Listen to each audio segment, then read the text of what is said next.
I can get you guys to say something real quick. Oh. Actually, I need one of you guys in chat also. It's one word, Battleground of the Dice. Can you hear yourself?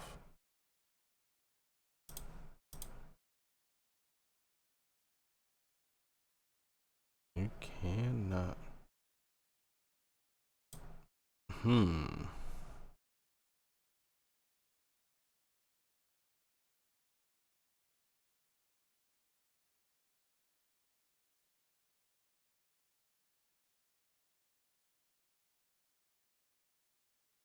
So, if I remember correctly, whoop, that makes it so I can hear myself. Shit, which one is it? Us. Oop, that might be the one right there. Go ahead and try to say something now. I'm saying something now. I think that was No, it. does not work. It worked. No, never mind. It worked. Mm-hmm. Okay, immediately muting that stream. Goodness. I'm sorry for you guys having to listen to that voice. Yeah, we Sounds managed, better though. in my head. You know, I'm sure it does. Mine somehow sounds worse in my head. Your wagons make it all much better. Wagons? Yes. My Vagans. visage and my wagons? Oh, did we It's level called. up? I'm telling you guys. It's called. I'm It's called an telling you accent, guys. sweetie. Look it up. I'm telling you. They call it a double V. Yeah. So why is it supposed to be pronounced? Never mind. A Why double instead V. of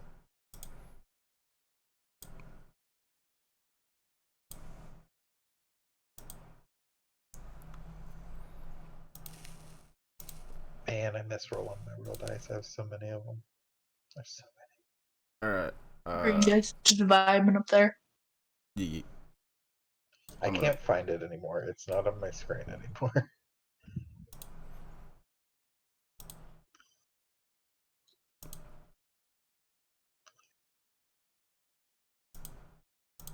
Wait, if we rolled a D100, would 100 dice be on the thing? No. Oh, that'd be cool. Oh, this only does 2d10. Oh, that makes me sad. That is very sad. I want a 100-sided die so bad. Alright, I think But I they're need like- to turn Jayla down just a little. Yes, because They're like I have you 20 turned bucks a way up piece. from when you're using your other mic. Or your laptop. Or your Chromebook, whatever it is. Okay. Alright. Hey, well, Backlash, you back, right? Yes. Mm-hmm. And your computer is still working after that update? Yes. Incredible. Computer and Are we ready to start? Yes. Yee. I suggest you maximize your page again, Pro. There we go. Probably just delayed. So, let me cue theme music. Ba-dum, ba-dum. Wait, what's the difference between a lake and a lock? Irrelevant. Last session, our party of heroes faced off against a horde of Krithics. It was a long, hard-fought battle, which was not made easier by panic going berserk and Ibis literally turning to stone. Quick thinking from Titania, though, disarmed panic from her cursed weapon, and after the dust had settled, the Mavericks stood victorious.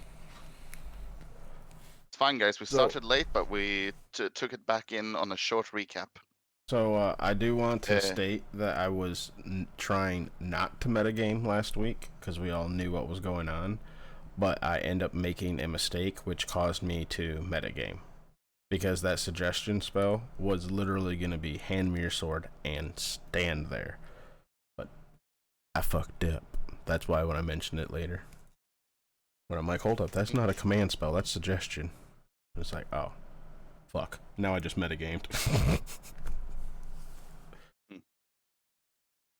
So, to remind you all of what last session's mess looked like, we're going to move on over here. Fun memories. Let me put on some background music. And wait. Mm. Mm-hmm. Real quick, Jayla, do you want the link so you can send to your friends? No, all my friends are asleep. Well, I'm sending it to you anyways. Okay. That's fine. So we now rejoin. Question: would you guys like to try and harvest anything from the Cruthix? Tanya's just gonna go sit on the back of the wagon. The wagon? Yeah. Yeah, that's Okay. what I said. Yeah. Gotta pronounce your W's right, Fro. I did. Mm-hmm. I pronounced Okay. my double V correctly. Don't give me shit about this. Would anyone else like to take a look at the Cruthix, or are you leaving them?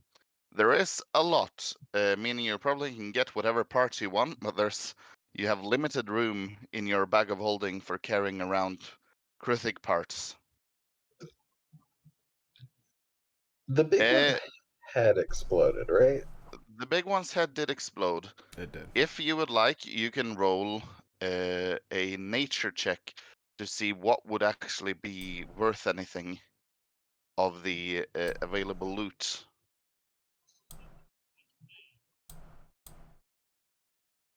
Where did it go?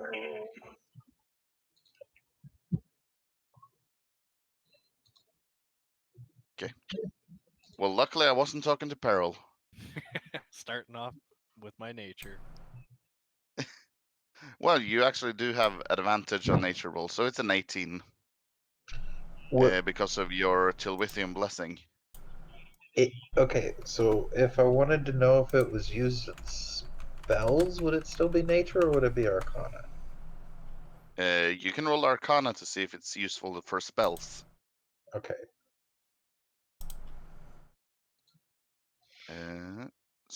Okay, 13. To your knowledge, Cryptic parts are not used in any spells, as far as you can know. Okay. Peril, out of everything, I mean, this is like once more giant-sized ants, like ants the size of horses. You can't, like, most of the body parts of the adult Cryptics, like the small ones, aren't that useful. You can grab some teeth, probably sell them to someone that's collecting or interested.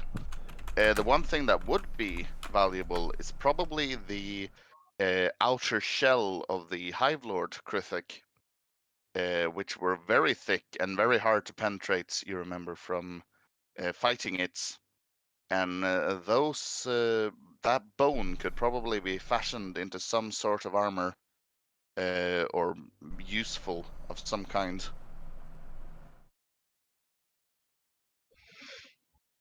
But that's heavy and would take a lot of room.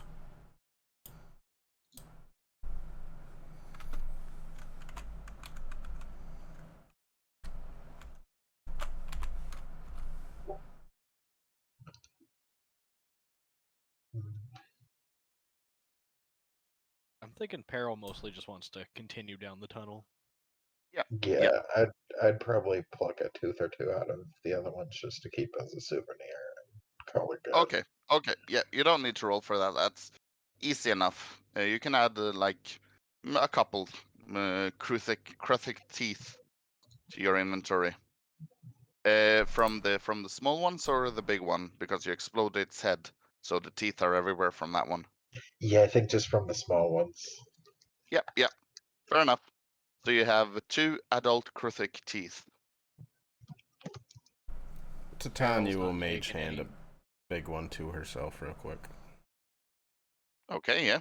You have the Cryptic Hive Lord teeth. Well, tooth, if you Yep. were mage handing one. Yep. How big is this? Like The tooth is probably like the size of your arm. My arm or Titania's arm? Titania's arm. Okay. Your arm would be a bit bit too big. Does it weigh less than 5 pounds then? Because then I couldn't have mage handed it.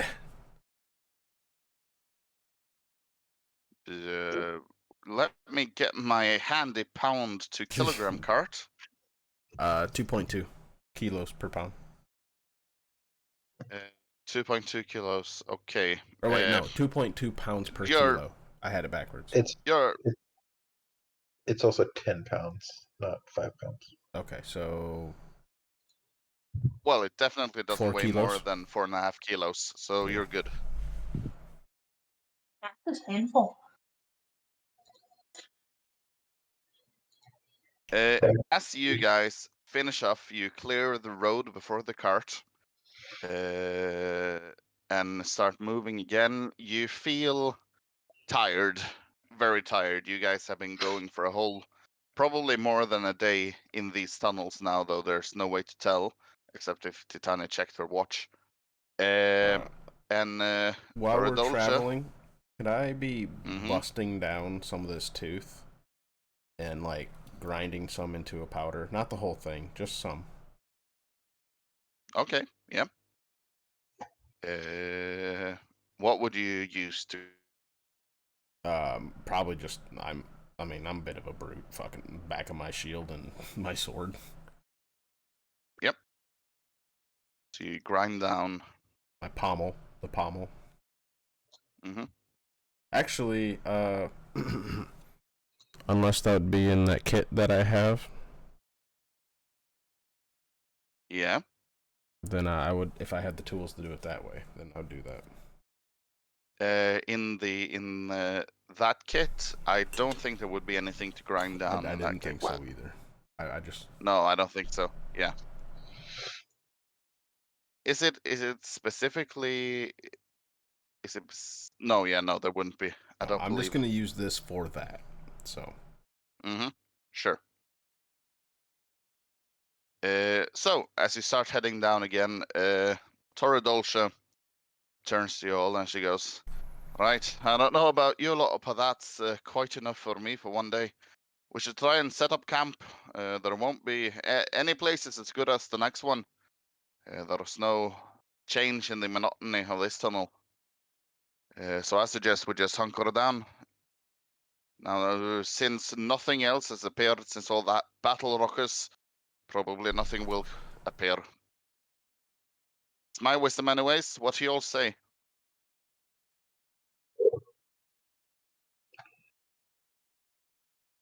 I mean, seems like the best course of action for us at this point. Titania's just gonna go underneath the cart and head to sleep. Okay, yeah. Yeah, the cart stops. Toradolsha loosens the giant badgers that sort of curl up next to each other, roll down, and you just see her disappear in between the two of them, making herself comfortable. And the rest of you roll out your sleeping bags. Poor Barry and Tobias are shivering as their shirts were eaten by fire and acid, but they have a couple of blankets that they share between each other. By the way, it is quite chilly. It's probably around 4 degrees Celsius at all times in this tunnel. So it is quite cold. You can definitely see your breath out. Is there winter in Antaros normally? Yes, there is. Okay. Would it be safe to assume that I have a winter jacket? Yes, it would. It would. And would it be in my wardrobe? Probably, yeah. You Oh, keep okay. most of your things in there. I put my winter coat on. Yep. Away goes the heavy armor, on goes the winter coat. Does anyone want to sit watch to try and see if anything approaches? Raven caws in the distance. Yeah, yeah. What's the passive perception of your raven again? I think it was a 13 because he has a +3. I'll Google right now. Wrong window. Yep. I would take the first watch. Ibis, you take first watch. Yep. I'll take And second. Peril dips Okay. its third last. Excuse me. Peril Passive takes 13. last. I have told all Sure. you guys that my Raven can keep watch, by the way. Yeah, well, your Raven keeps passive watch, so that's a floor of 13. But if anyone wants to raise that to the roof, Yep, just to remind everyone, like it has been spoken. Mm-hmm. Yep. Okay, so as you all curl up for the evening, Ibis, you take first watch. Go ahead and roll me a perception check.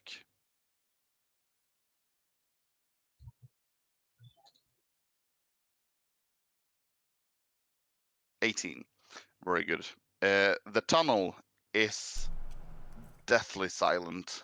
Now, after like all the fighting and the guttural screaming of the Kruthiks and Peril groaning from underneath, it's all of a sudden just quiet. You hear the gentle snoring of either the badgers or the dwarf, you're not quite sure.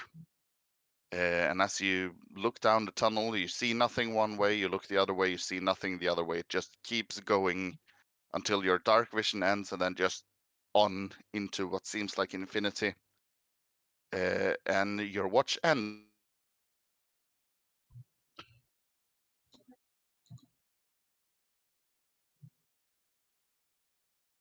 Panic. Do you wake up, Panic? Can I ask a question like during my watch if I could try and say something like about myself? Yeah, sure. Does the like stone seem to be spreading quickly? It does, yeah. As before, it was just a few feather of your right wing.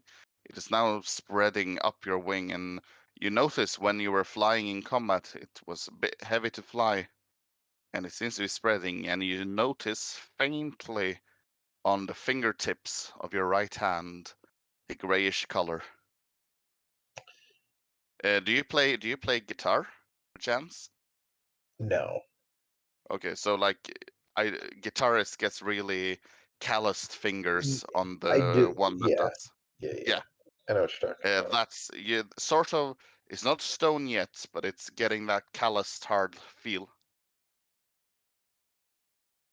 Okay. Mhm. Yeah, I'll use Mage Hand to wake up Panic. Yeah. Panic. You awaken with a start, and you notice to yourself that you are slightly shivering, but not from cold. As you take your place for the watch, you are experiencing basically like withdrawal symptoms, as a like someone who's addicted would, start scratching and slightly shivering. And something you just that axe, man. If you only had that axe, everything would have been better.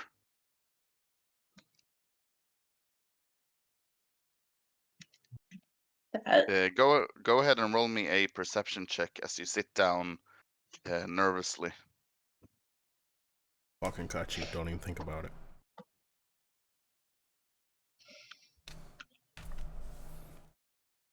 what in?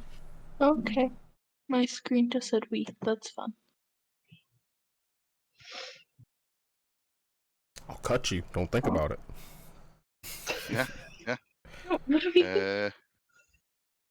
As you sit down, you can see forever. Well, you are definitely not sleepy.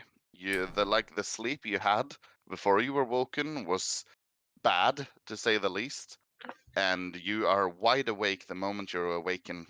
So you just sit, basically eyes bulging out of your skull, looking around, and you experience the same, not comforting at all, rather ominous silence that Ibis was going through. As you notice nothing. Ooh. With a natural 20. And your watch ends. Well, what you assume is the right amount of hours, because you have no way of telling. Do you wake up Peril? Yeah. Yep. Walk over, shake him awake. Peril, as you take Panic's spot, roll me a perception check.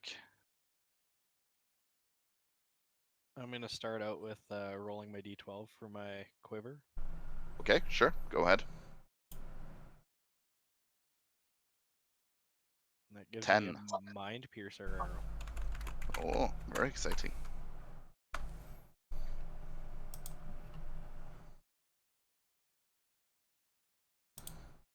So you may now roll perception. And with it being noted I drew from my quiver, I will be holding my bow for my perception check. Okay, yeah. So you have an advantage. 16. As you sit there, you notice the ground, there's a slight rumble to it. And as you look to your right, there's the endless dark corridor. You look to your left, and there seems to have appeared a wall blocking the path forwards. As you feel a slight rumble going through the ground. That is odd. Would you like to roll a investigation on the wall? I would. Go ahead. As you walk up to the wall, it's moving. And this does not seem to be a wall. This seems to be some sort of creature the size of the tunnel, tunneling through it. We're talking 40 feet in diameter. Creature moving, and as you stand there just gaping, the end of the creature comes and it disappears into the earth. And there is now a diagonal line going through the tunnel that you were walking through. Okay, The good news is that the wall's gone. What'd you say, Fro? does my raven notice this shit? No, because it rolled a. Wait, no. Yeah, it rolled a 15. I mean, if like And walls because are moving. it's not right. It's not directly next to you. It's probably about like the 60 feet out of the dark vision. But you do notice that Peril walks and then comes back down and sits down. Oh, well, if it's out in the darkness, anyways, I wouldn't be able to see it. Yeah. Because I'm gonna have to check to see if this particular raven does, but a normal raven does not have dark vision.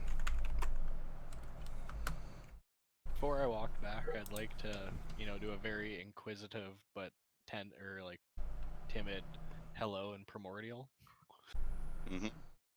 You call out, and the sound of your voice is echoing down this newly dug tunnel, the same size as the old one. And this tunnel is going down, like way down. And probably like within seconds, it is hundreds of feet to the creature. It's way out of sight. And as it keeps digging down and down, you get bad vibes from that hole. Real As bad if vibes, man. Oh, fuck off. You don't want to know all that's down there.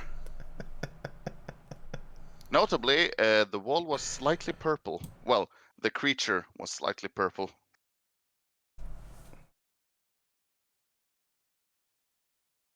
Yep, Peril would walk back and sit down. The rest of your watch passes without any incidents.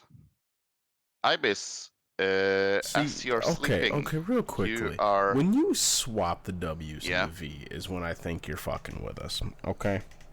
Like, I can understand when you say wagon. I get that, right? Germans do that pretty heavily as well.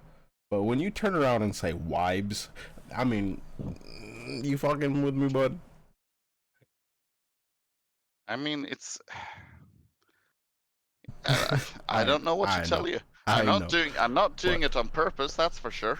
But I'm sure I sound like a caveman, like trying to fucking rub two sticks together to make fire when I speak Swedish. I get it. But you literally just flip-flop the letters. You gotta understand. Baby, it's a wild world, baby. Get the fuck out of here. Continue. I'm sorry. Yeah. You better be. Ibis, as you're tossing and turning in your sleep, you are having nightmares of giant gray creatures moving in your mind. And specifically, one seems to be just staring at you. And you sleep very badly. It is not fun. And as you are awakened by Peril calling out and waking everyone up, your like 3/4 of your right wing and your right hand have turned to stone.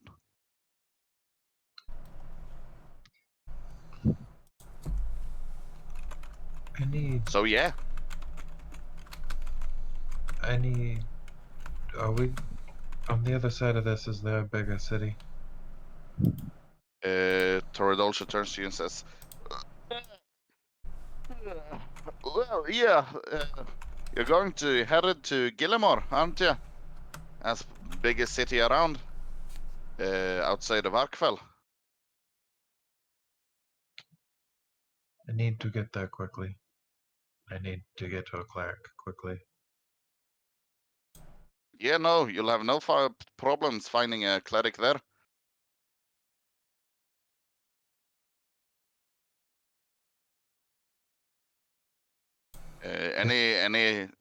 Sorry, face that. Anything specifically your shite. Yeah, that does not look good. The rest of you can all now, it's very noticeable at this point. Ibis is turning to stone. At least parts of him is. Whoa, I need to turn this fucking web extension off because it makes my character sheet look crazy. Disregarding Fro's crazy character sheet, Ibis is turning to stone. Just reiterating that. What in the Magic Man? Oh, by the way, Ibis, you've lost the ability to fly, I might add. I assumed. Yeah. As you guys start moving on, you come to the shifting of the wall area, Peril. And you just hear Todd also go like, I could have sworn this wasn't here last time I went through. What's... anyway, we gotta get around. There's like the whatever creature that was that burrowed through didn't hit the tunnel perfectly. It was like slightly up, so there's a pathway just like maybe 10 feet wide that wasn't dug out. So you can like move close to the wall past. There's no problem getting the wagon past. And as you look down the hole, it's deep. It goes, and you get bad vibes from it. Once again, everyone, as you walk past, especially you, Ibis, you get the sense that that there might be more of an entrance for some than an exit for you.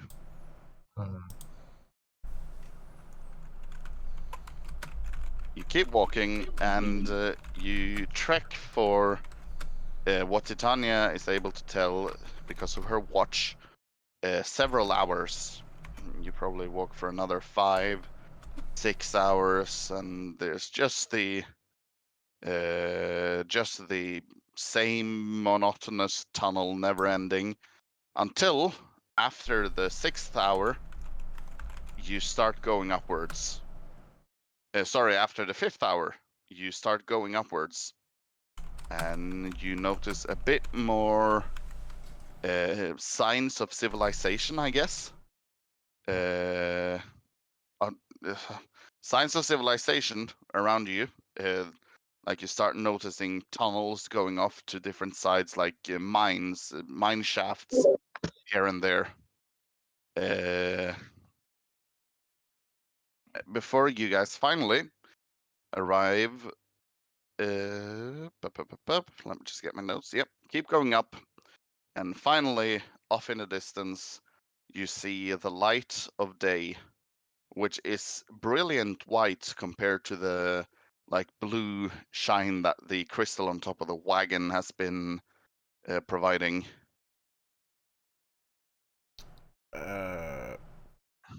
So, how far off in the distance is the entrance, the exit? Probably like 200 feet, moving diagonally upwards at this point. I will So like fly ahead it's a bit off.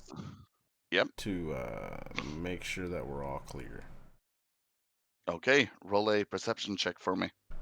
Are you doing so obviously or stealthy? So I guess the part where I say I turn into my flame dress and do it. That's not stealthy, yeah. That's not stealthy. Roll perception check.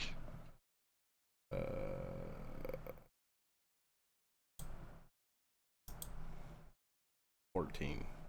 Got my As you fly up and you peek out, your eyes take a while to adjust to the bright sunlight.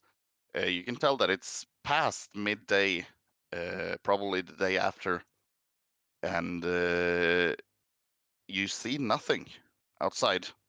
It's just well, what you do see outside is actually sorry, you don't see nothing at all. You see a settlement outside, which you can infer is probably Eastern Tyragard, which is a way smaller version of the Western Tyragard. Just for taking basically a place for Earth gliders to rest and take travelers from the other side back to Eastern Tyragard. Do I see So any sign of a holy building or a military, like anything? Or guard neither. or anything like that? This place has a few rundown houses, maybe like a very shabby looking inn compared to the one you were in Eastern Tyragard. This is definitely not the populated side of the mountain. This is the temporary side where people live as short as possible, probably. And you see no holy buildings, no official buildings either. Just a few stables and some like barracks, workers' barracks.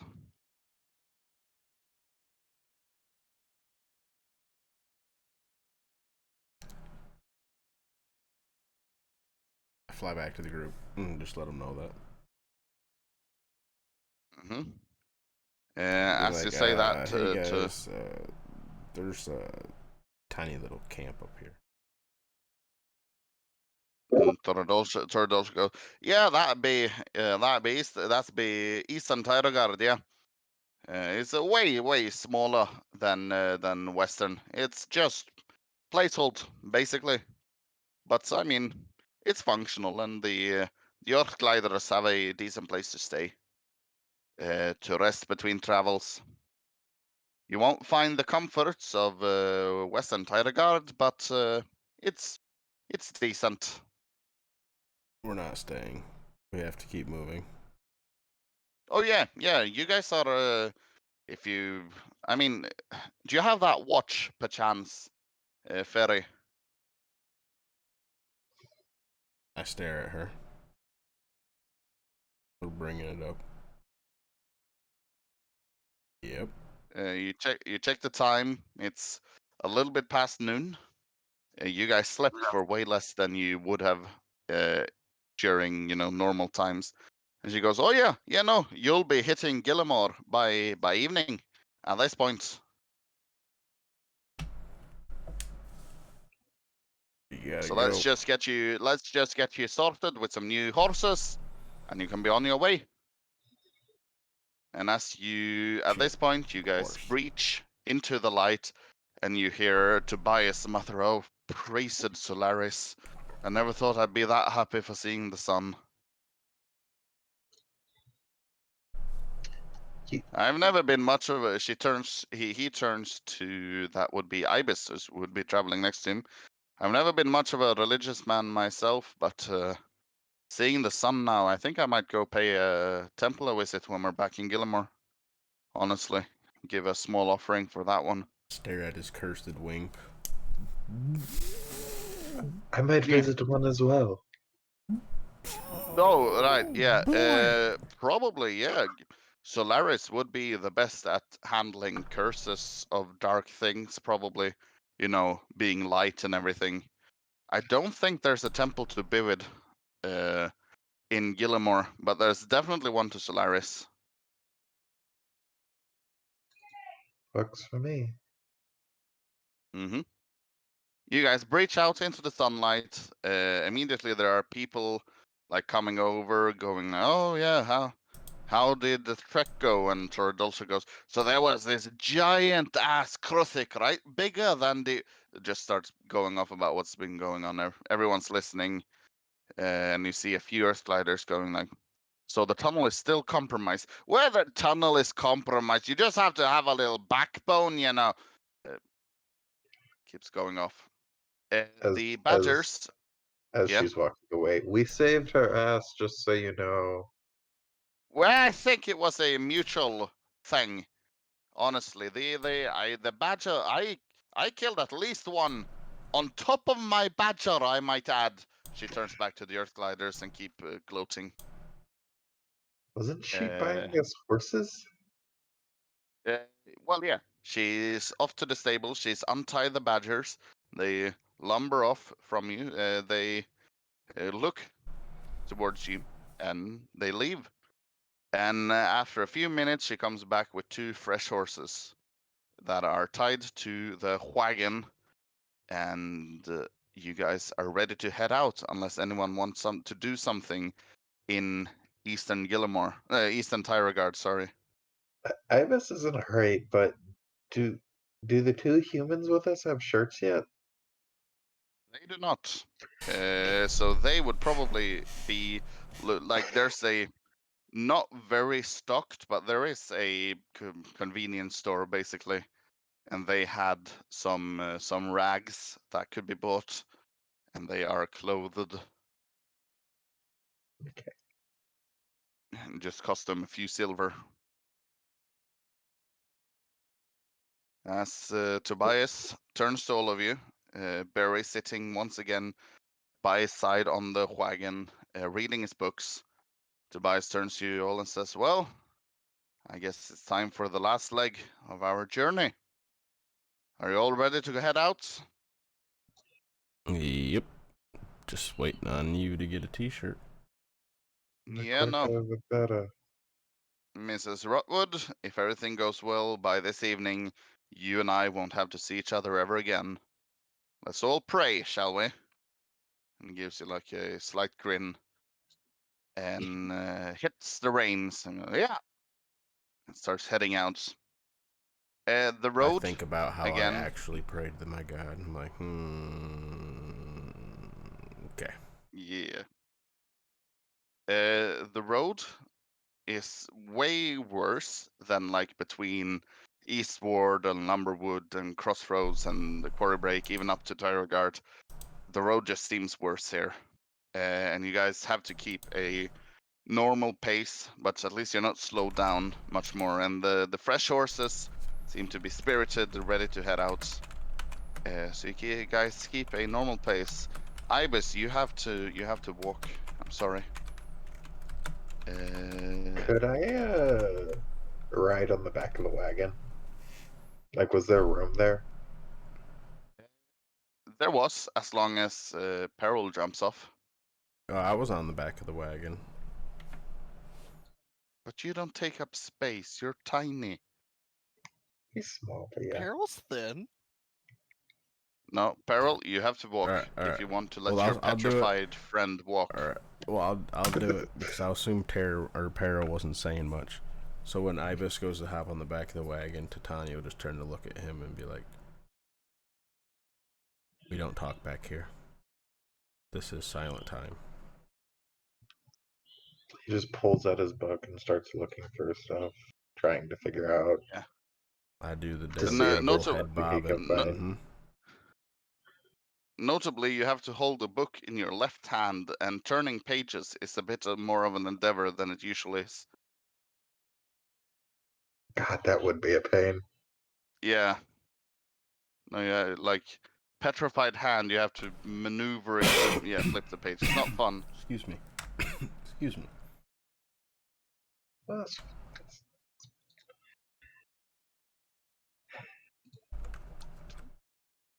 Are you Alright.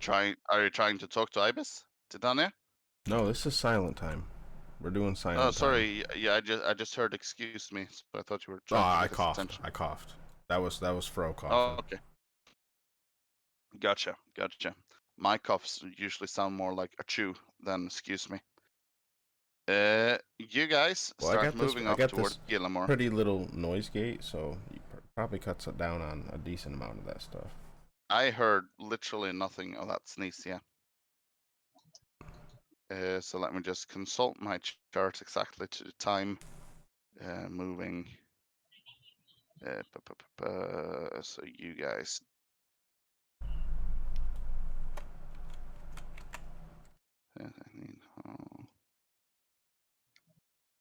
Yeah. It is getting late by the time. I can say this: the road up to Gillimore is uneventful. Yeah, you guys keep a watch all around, just spanning the area. To Titania, your raven flies high, looking out over the land. Ibis, you start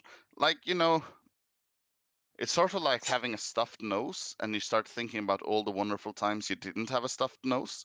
I You're like, hate oh that. man, I miss when I could fly. As you see the Raven and Titania just casually floating around.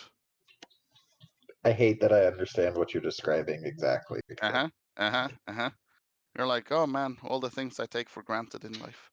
Starts getting a bit philosophical in the back. It's definitely silent time in the back of the wagon. Or like when your arm hurts and you sleep on your side with your arm under your pillow and you can't sleep. Yeah. Oh, hey, There's it's just D&D something time. off. My phone just went off. Alright. Finally, though, after it's probably like 6 in the evening at this point, you guys finally are outside the gates of Gillimore. And once again, there is a loud halt! Who goes there? From the gates. And Tobias raises his hand, holding up the seal that he's been showing off every time you guys have come to city. And he goes,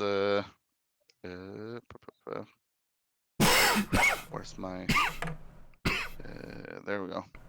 Tobias Halford of the Ebenshroud Collectory, coming through with artifact from the Ned Desert. If we may please pass through. We've had a very, very long week. And soon enough, the gates are opened. And as you go through the gates, Tobias turns to the guard on the wall and goes, right, please notify either Lanquid, Bantorum, or Archibald that we have arrived. We'll be heading to the crap. Where's my nose? We'll be heading to the Cerebrum pretty soon to leave off. I just have to say my farewells as he turns in the seat to the party. And he goes, so, you guys are going to want to be paid, of course. I would suggest, if this isn't too much to ask, Peril, that you come with me and we will see about getting your money. They don't want too many people in the Cerebrum for obvious reasons. It's a lot of offensive things in there. A lot of artifacts, a lot of relics. We don't want accidentally knocked over. And no offense to anyone else, but I think Peril would be the best suited. Panic should go with you. Ibis, Panic, you guys probably want to go see a cleric anyway, right? I would love to see the place you're describing, and he holds up his wing.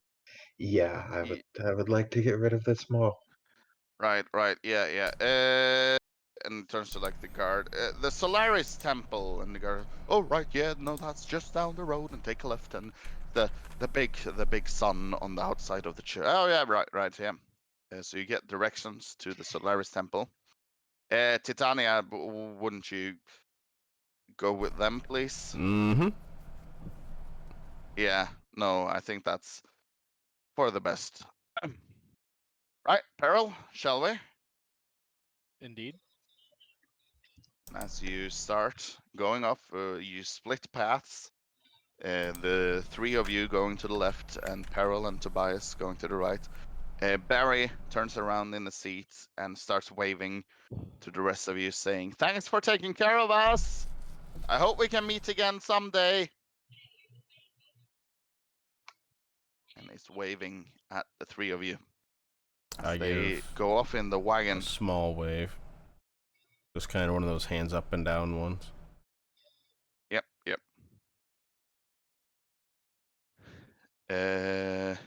By the way, Panic, are you still here? Ye- Yep. Just been just checking. Not fallen asleep yet.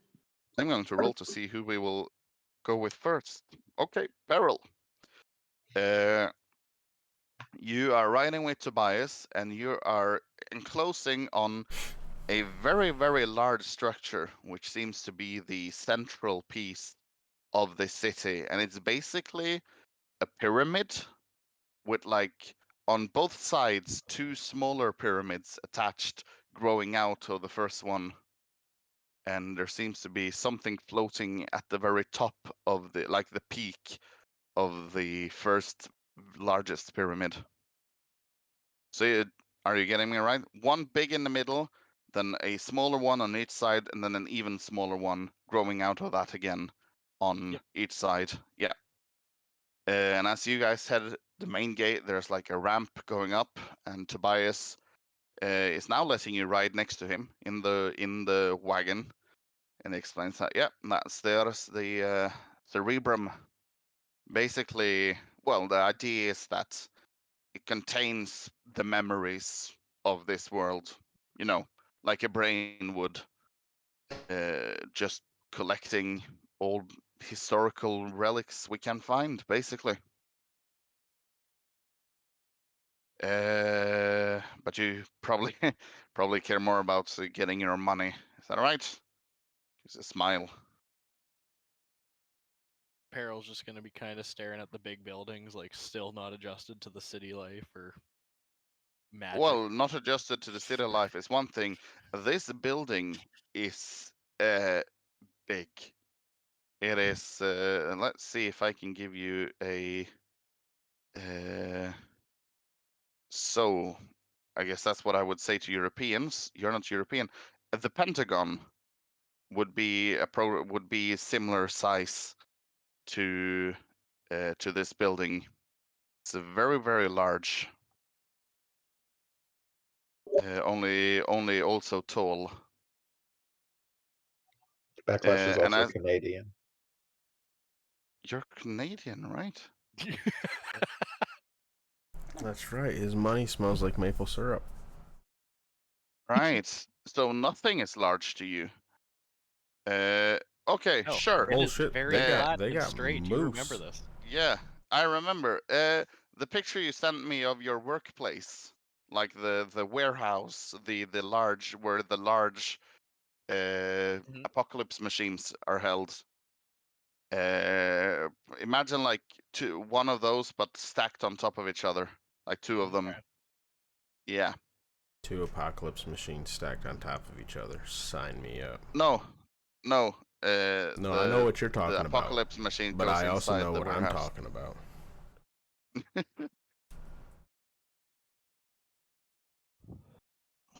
Finally, you guys basically ride inside the entry hall of the place, and a turtle comes up, and as Tobias goes, Lanquid, it's good to see you. How are you? And shakes the turtle's hand. Would you like to see what Lanquid looks like? Yes. That's Lanquid. And Lanquid goes, hello, Tobias. It's been a while, hasn't it? Yeah, no, I've been down in the desert, just digging away. Yeah, right. Well, what have you brought us today? It's a sarcophagus that we found down in one of the ruins. I think you might want to get someone. Don't touch it. That's the right. Yeah, cursed. Okay. Yeah, no, that's nothing new. Right. I'll get some carriers. You probably want to talk to. Yeah. We'll be heading to Archibald now. Right. Okay. Well, and he sort of like looks at you, Peril, with a very inquisitive look. And who might you be? I don't think Peril's ever seen a turtle before, right? No. You haven't seen a turtle. You've never seen a turtle. You get the sense that they're distantly related. Peril's just gonna kind of stare for like a second awkwardly. There's a staring competition going on between the turtle and the tiefling.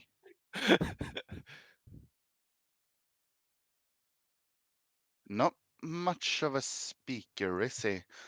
Tobias just goes, "Oh no, this is Peril. He's been escorting us, keeping us safe." Oh, the escort, right? Well, lovely to meet you, Peril. And he like really slows down as if you were what's the nice way of putting it? Slow in the head. Yep. And gives you like the, have you seen Kung Fu Panda? Yes. Oogway. You know Oogway, Hmm. but not just Oogway. Do you know Oogway specifically in like when he's like 2D animated section? When he's smiling very nicely. Yep. Yeah, Monkey. he's giving monkey. He's giving you a very heartfelt smile Also, as just he trottles off. real quick, lore drop. Oogway is actually from Chinese mythology. Like, it's an actual turtle from the mythology. It's nice. Oh, and also the blue buffs on the Chinese joust map. The buff holder is called Oogway. If you notice. That's fascinating. But like not sarcastically. That's fascinating. Yep. So, Peril, you and Tobias disembark from the wagon. Barry actually jumps off on the other side and follows after Lanquid. I almost said Oogway. Follows after Lanquid and goes, "So I've been reading that book you gave me." Oh, right. It wasn't very good. They just keep walking. And Tobias goes, right, Peril, just follow me and we'll see about finding Archibald, getting you paid. Okay. And you walk over to like a large desk and ring a bell. And after a little while, you think Ramesh arrives, the innkeep of the wayfaring stranger back in Antaros. Only this time, it's wearing glasses and doesn't look quite the same. Looks a bit like this. And as a Loxodon walks out and goes, "Oh, Tobias, so good to see you, buddy." Walks over, gives a hug, and like pats the back with his trunk. Turns to you. "Ah, and who might you be?" Blank stare, but managed to spit out Peril. Tobias gives you a slight pat on the back. "You're doing great, Peril." "Oh, Peril, right. My name's Banterum. Nice to meet you. You here to see Archibald?" Tobias, yeah, no, there's some discussion about money. "Right, well, he's in not the best of moods, but not the worst I've seen him, which is good. So just follow along, and we'll see about getting you to him." And you start walking down a very large corridor, and Banterum turns to you, Peril, and goes, "Have you ever been to the Cerebrum before, Sir Peril?" Peril's doing like the kid at an auditorium or something like that, where he's just kind of like staring kind of vaguely around the room, looking, eyes just Uh, wide. you there are things everywhere. There's like blocks of stone. There's statues. There's like just parts of shipwrecks. There's parts of like pillars. It's like a very, very, very, very large museum. And as you're looking around in awe, you can tell that Banterum, the Loxodon, is really enjoying the fact that you are enjoying being here, or at least you're awed at being here, and he starts pointing out things to you. Right? So, do you see this here? That's known as the Pietra Daemonos. And it shows you like a large stone tablet with rough-hewn symbols and like a frightful depiction of some demonic being consuming a gnome. This we found deep in the Nackington forests, and this is in fact the only example of abyssal in writing ever found, as demons are more prone to, killing than writing. And through this stone, we were able to learn more about their culture, if you can call it that, than abyss delvers have been able to figure out in like centuries. And over here, and he sort of pulls you a bit excitedly, and you're dragged along. Here is the Ichlelo Apocalypse. And it shows you like another tablet, but this time in obsidian with white highlights depicting a giant horrifying creature with like two large horn in front and several sharp spikes down its back. And it seems to be in the middle of destroying what seems to be a city with its frightful teeth and enormous claws.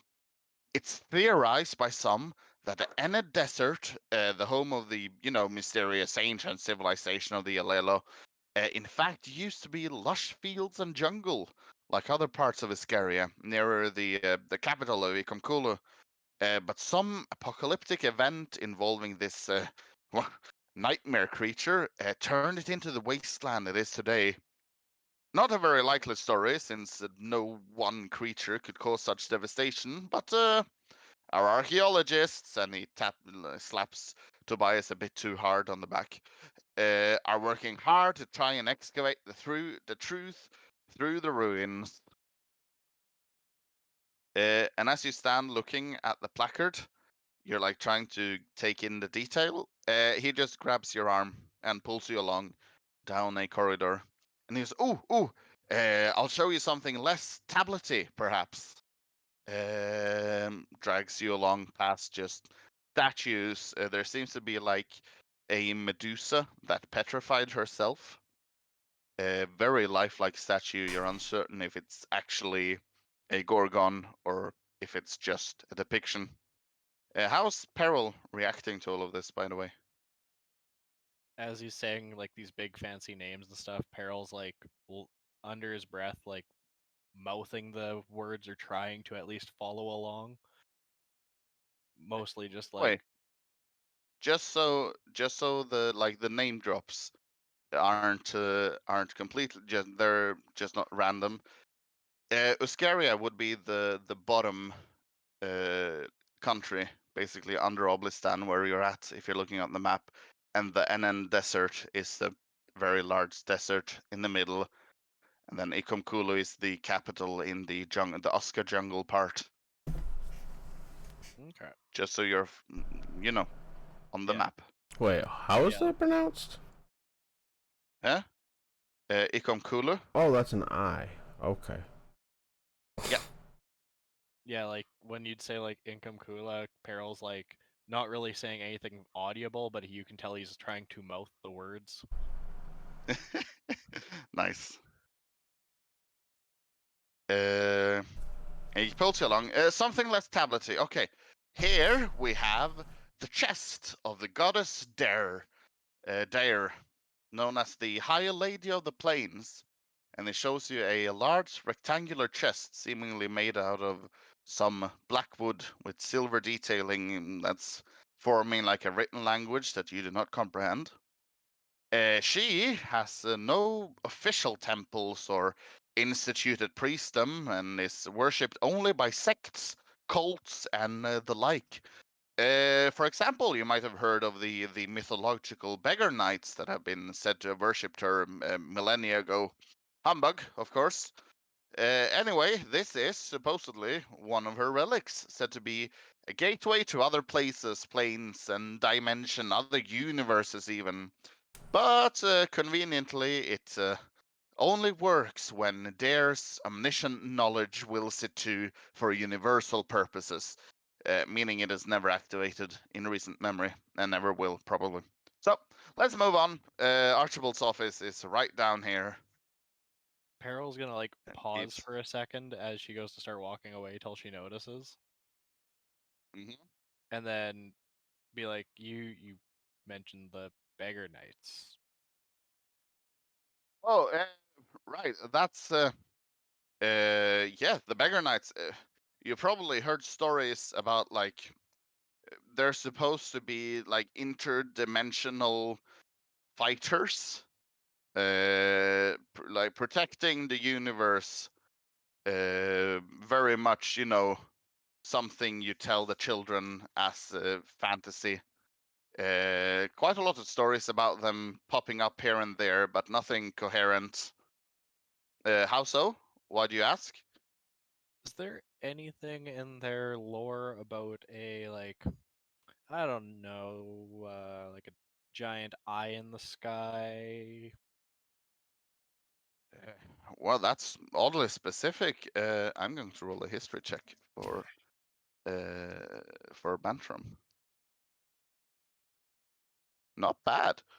He goes, well, I mean, they were said to deal with all sort of far realm beings, and I've heard that some of them basically made like basically a warlock pact with these outer beings, using their power to inhibit others of their kind to enter our world. And the only thing I've heard about giant eyes would be that apparently this woman that lived, must have been 500-600 years ago now, if the stories are to be believed, was able to cause paralyzing fear in anyone around by showing this. We don't know if it's like an icon of an eye or if it's an actual eye or like the size of it or anything. And basically, anyone who saw this would be gripped by fear and despair and everything bad that ends in air.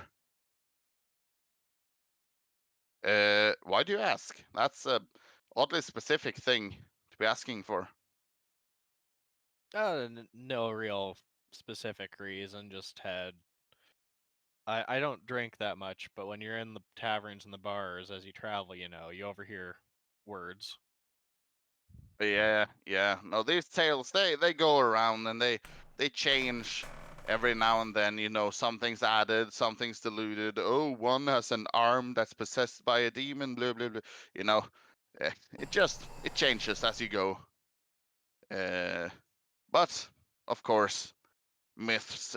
When working in the Ebon Shroud Collector, it's very important to remember to separate reality from myths and try to find the facts that are underlying every story, because every story has a kernel of truth to it. Ain't that right, Tobias? Tobias just, yeah, well, that's what we do. When she mentions the story of the demon possessed arm, Peril will just kind of like start rubbing his wrist, but he won't know why. Yeah.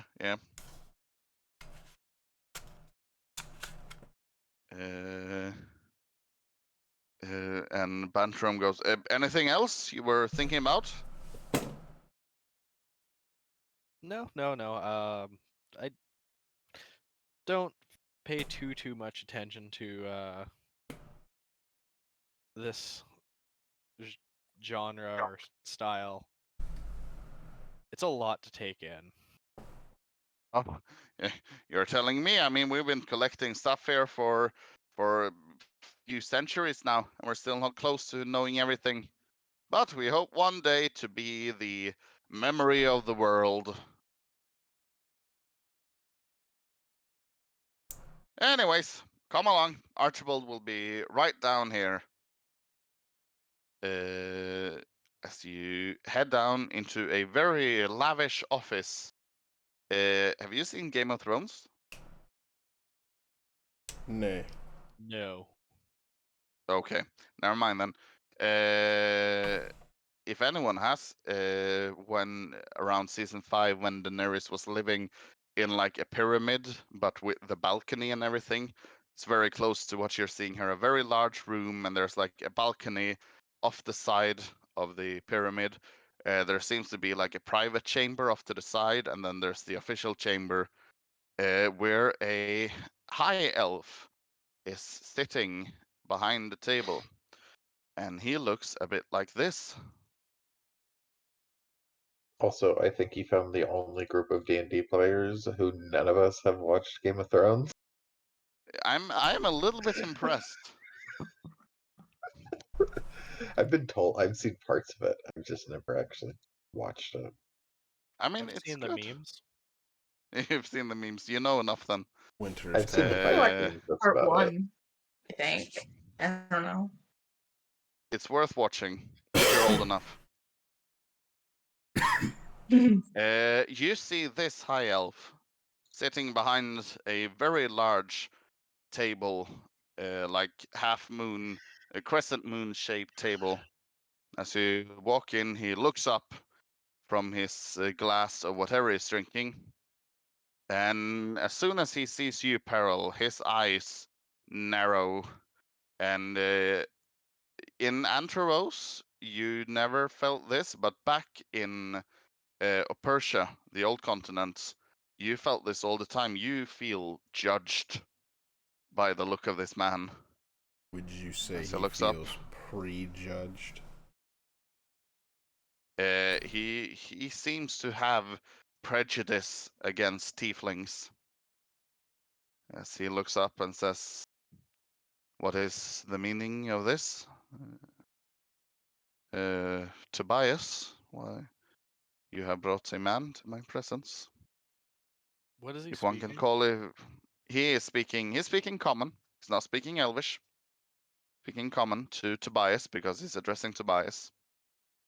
And Tobias goes, Lord Archibald Caleth, this is Peril. He's been my escort on the perilous, no pun intended, road from Anteros all the way here. You remember we were bringing the yes, the sarcophagus of Nerolethotep. I remember, right? And we brought it safely then. Yeah, it's downstairs, and well, Lanquid should be getting someone. You should be careful not to touch it. We know how to deal with dangerous artifacts, Tobias. We have been doing this for longer than most humans are able to live. Now then, Mr. Peril, that is your name. You have done a service, and I'm assuming you want to get paid. I believe the agreed upon reward was 2,500 gold. Is that correct? Out of character, I 100% was not here that day that you guys agreed upon anything. Oh shit, you weren't. Okay, in character, you would know that yes, the reward was 2,500 gold upon arrival and additional 1,000 gold for delivery within 1 week, which you guys did manage to meet the deadline. Small win. Oh, I'll remind you, he says, I believe the agreed upon amount was 2,500 gold. Quite a hefty price for just walking next to a wagon, wouldn't you say? But we must have our protection. Peril will reply back in Elvish. Plus Mhm. 1,000 for prompt within a week delivery, assuming that Tobias didn't blow that budget out on the frivolous stops. He looks, first of all, definitely taken aback by the fact that you know Elvish, which is, you know, a pure tongue not normally spoken by half-devils, which your tutor back in the orphanage made sure to tell you very often that this is too good a language for you, but you should learn it anyway. And he straightens himself slightly and goes, right. And when did you leave? That would be 6 nights ago. just stands up. Sorry? We left 6 nights ago with the promise of delivery within 7. Yes, yes, you can stop your nagging. As he walks over to, like, there's a safe, and he's inputting a combination, he's spinning a wheel, and you see, like, a slight burst of magic, as if he, like, dispelled or at least deactivated some sort of security magic as he opens a vault, and retrieves one large bag and one smaller bag. It seems he had the sums prepared, just not very eager to give them out. As he walks back over, sits down, and everything he does is meticulous. Like, he is taking his time and just assuming that he has the right to do so because he is he and no one is like him. As he sits down and plops down the first bag and then the second bag, and he says, I believe all should be there. 3,500 gold for walking next to a wagon. I hope you're satisfied, Tobias, with your care. Tobias just stares. You can roll an insight on this man, Peril.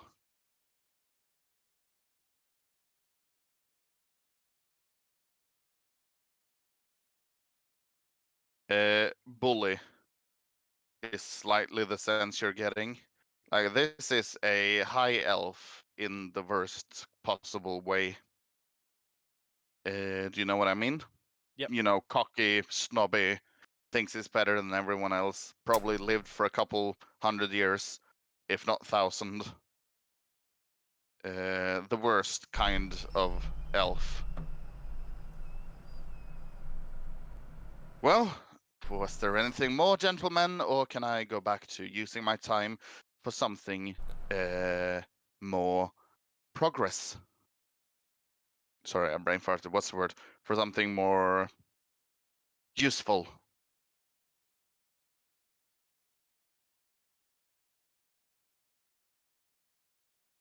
Well, don't just stand there. Cat's got your tongue. Can I help you with anything more, sir, or was that all?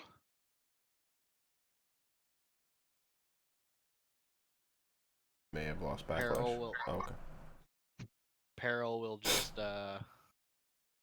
do a very short bow and say, continue with your progress in Elvish. Grab the money. Pardon? Do you grab the bag some money? Yes, I was Yeah. assuming that was done. You grab the money, and as you turn around to leave, we are going to jump to the other group. The last thing I'll Uh, add is Peril normally does keep his tail hidden underneath his cape, but mhm. he's going to make a point of it being out to the side and just kind of, Swishing. floating there. Yeah, nice. Very noticeable for sure. Let's see here. So we are now going to jump to the other group of people: Titania, Ibis, and Panic. You guys are back outside in. Actually, let me change some music up. You're not in the forest anymore. Let's have some of this. You guys are outside in the city of Gillimore, walking the streets. Ibis, you've been getting like quite a few glances of people because you're half stone and you have taken your cape and sort of like cover up slightly your right side. So it's a little bit less noticeable. And as you're walking down the street,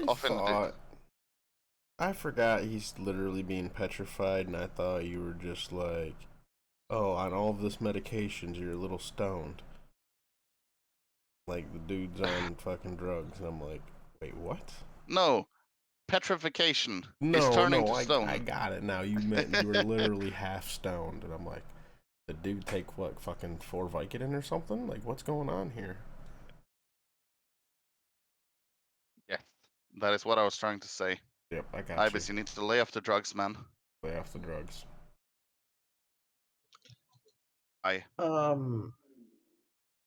Just while we're walking, because he doesn't feel comfortable having people look at him, he would have just cast disguise self on himself, so he just looks normal.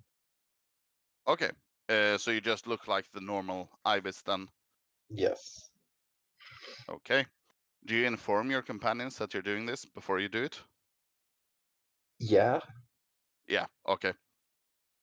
Uh, So you're walking down the streets of Gillimore, and you see before you rising the temple to Solaris. Very beautiful, with a lot of windows, like painted glass windows, and a lot of sun symbolism everywhere. And as you're just approaching, like the stairway leading up to the temple, you hear in a very rough voice, "My God, Titania, is that you?" I'm just gonna kind of like lift my head up and look around. As you turn around, there is a man that throws himself to his knees, basically, to be on eye level with you, and goes in for a hug. She gets caught off guard.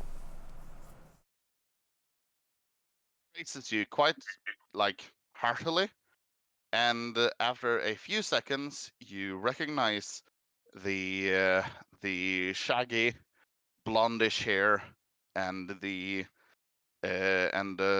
grubbly beard, and the like half scar going down his face of Oliver Wold, your previous commander in the Eclectic Wars, whom you thought were dead, notably.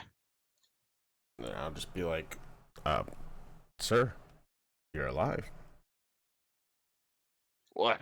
I figured a disciple of Marvelous would be able to tell if someone was dead or not. Yeah, hand behind the head anime. Well, I'm glad to see you, Titania. You left. Well, I was well when after I was found after that, the battle, and covering some a while in the tent, and when I got to, they told me you were gone. I mean, everybody was dead.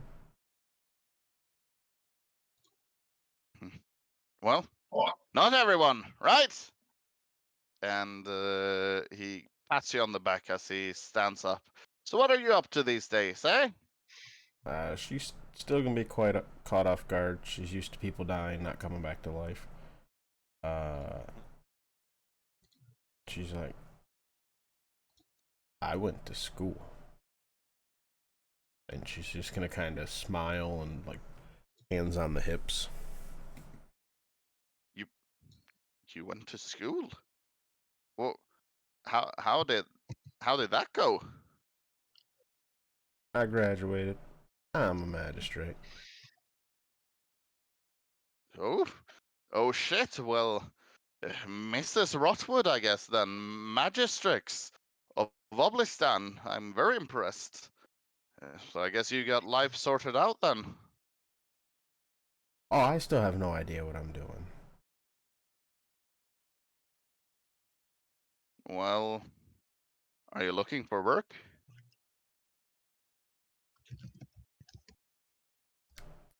Gonna Listen, turn her head a little bit to there's- the group. Well, my bird's like half a statue right now. I gotta get that fixed. He looks up to Ibis. Looks fine to me. I don't see what the issue is. Ibis drops the spell as he says that. Oh, right. Well, you're on the right path then. You want to go by the temple, probably. Titania, listen. Can I take you aside for a second? Looks to the group again and slowly floats over to him. Listen, we have we found it. We found the passage that I've been using to get past Northmount and into Oblistan. It's a cave system going right down to outside of Dragonair. Listen, we're going in. We're going into Eklis. We're going to try to strike at the root wherever this cave comes out. I need everyone. I need as many able-bodied people as I can, and no one has been more able-bodied than you thus far, honestly. I found these We need you back gloves. on the field, Titania. And she's gonna raise up her gauntlets. They make me tough. How tough? Oh, come on, Sadons. Do you really? I punch him. What? Yeah. I punch him. Yeah. Roll to hit. I don't Notably, have he's not wearing a lot of armor. I don't have unarmored, so it'll be just plus strength, which is 3. Yep. 14. That hits. You punch him in the stomach, and he doubles over from the hit. You can go ahead and roll. What is it? 1d2 plus strength. Yeah. So we'll just even odds, or however you want to roll this. Mm-hmm. So that's a 1. So that's 4 points of bludgeoning damage as you punch him in the stomach. As he doubles over, he is laughing. That's quite the gloves. I guess our arm wrestling matches will be a bit more equal now. Titania, we need you back on the field. Are you coming or what?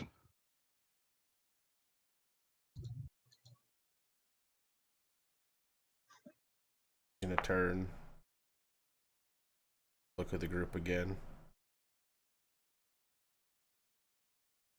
She's gonna reach into her pouch to a little, pull out a envelope, and fly over to Panic. Hand it to her, and then fly over to Oliver. Well, we better get hurrying. And then she's gonna turn to the group. Duty calls.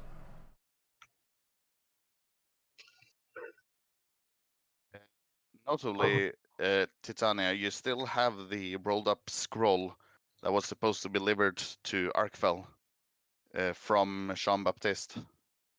Oh, I hope somebody else remembers that. No, Was I'll that hand what it I- over to him. Yeah, I'll hand it over to him. I mean, oh yeah. Who do you hand to?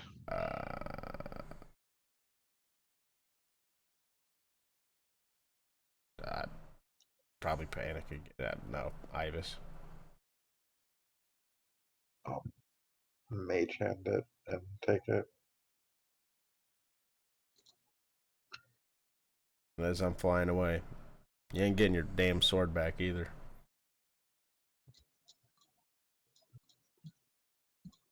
Sword? Your sword. Lord.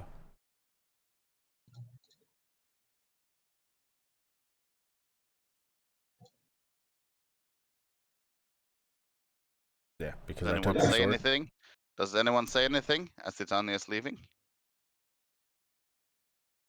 Bye. I'm sorry. Go ahead. Goodbye, shoulder partner. He might be upset that you don't finish this.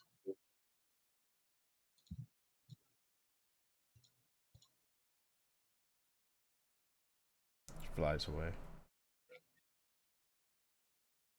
Titania flies away, and you guys see her land next to Oliver, and the two of them walk away, and you see Oliver apparently tell some sort of joke, slap her on the back, and as she stumbles forward, she walks back and punches him in the side once again, quite hard. You see him like take a few steps to the right, and for probably the first time, really, Titania seems to be happy as she's walking away.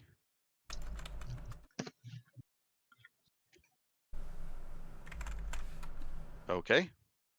Okay. Well, thank you, Pro, for playing with us. Yeah, I hope good, to have you good, again good. sometime soon. So, Ibis and Panic, you guys head up the stairs towards the Temple of Solaris. And as you walk inside, a halfling walks up to you and introduces herself, saying, "Hello there, my name's Miranda." And she looks a bit like this. "How can I help y'alls today?" Ibis, it's your. Sorry, did that pop up? Yes, it did. Mm-hmm. Yeah. Would you all happen to have a... He points at his wing. I need to get rid of a curse. Oh yeah, no, that's a curse, all right. Right. Oh, well, sure. I do remove. I do remove curses all the time. And your lady friend here, can I help her? I was wondering if you would have a spell scroll for it by any chance, or if I could purchase one. A spell scroll for remove curse. Nah, not on hand. I can ask the high priestess. She might have one. But let's see about getting those curses removed first. I won't rob myself of business, if you know what I mean. I can tell that you're the scholarly type, sir. No offense. I mean, I would have paid for the scroll, obviously. Well, obviously yes, but I think I should probably try to. Did your lady friend have anything on mind? She seems to be something bothering her. I want my Probably. axe. What you You say, would- Panic? I want my axe, but I don't remember if Titania gave it back to me or not. Oh, that's the last She thing didn't. she said. No, she did not. She said, "I'm not giving it back." Flew away. Said sword. You want your axe? Oh, right, cursed weapon. Yeah, no, seen a bit of those. If you please come with me, She walks over to like a side room of the temple. You guys follow. And she turns around. 1 second. Turns around Maybe I in 1 should've- second. And Go into an arcane store and see if they had it. and she walks over to you, Panic. And she goes, right, well, stand still. And she raises her hands and she goes, oh, well, this is going to cost a little bit, naturally, but I assume that's worth it. Sure. She raises her hands, starts doing the movements, and as she calls out, the light of Solaris cleanse you, and casts remove curse on you. Panic, you are no longer cursed, you're no longer attached to the Berserker Axe, and you no longer have disadvantage with all other weapons and feel the need to have your axe back. Does that remove her other curse too? What other curse? No, that did not remove her other curse, as far as you know. That's amazing. You have had removed specifically the curse of the Berserker Axe.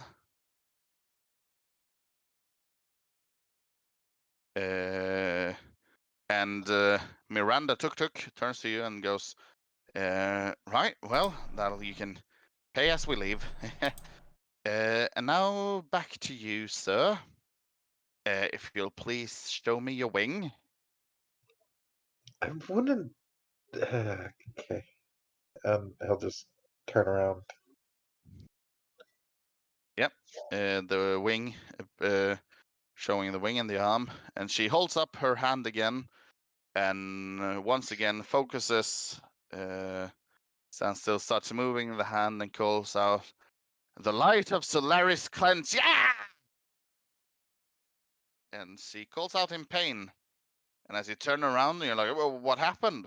You see her hand twisted in the fingers twisted in very uncomfortable positions, and her entire hand stone.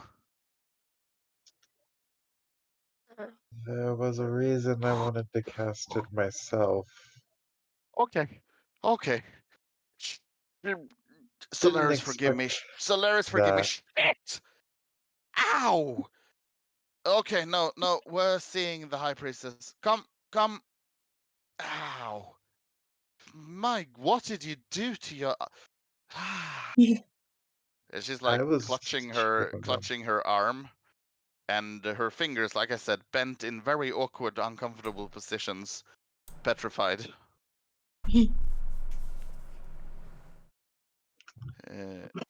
Sorry, what did you say, Ibis?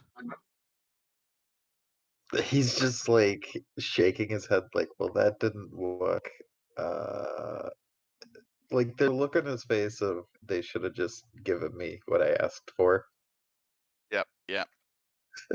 Everyone assumes they know better than you. And as you're walking along, Miranda Tuk goes, "Okay, gotta find Shelliver.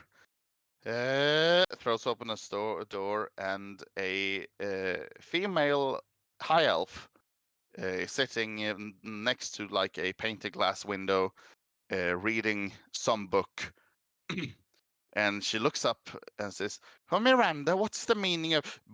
Whoa, okay. All right. By the way, Shellivar Glinreal looks a bit like this. I've tried to put effort into making the whole, journal more fun to look at and remember. Ooh. So there's her. And just at the bat of an eye, she goes, right, okay, well, that's a curse. And Miranda goes, no, not a curse. Something else. Please.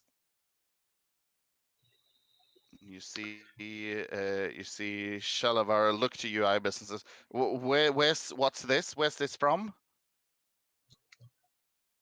What was the city we were in? Tyragard.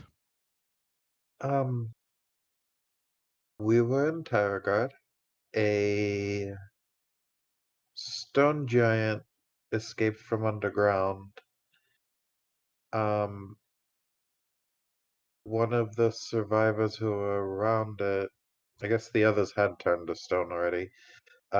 He was starting to on his hand.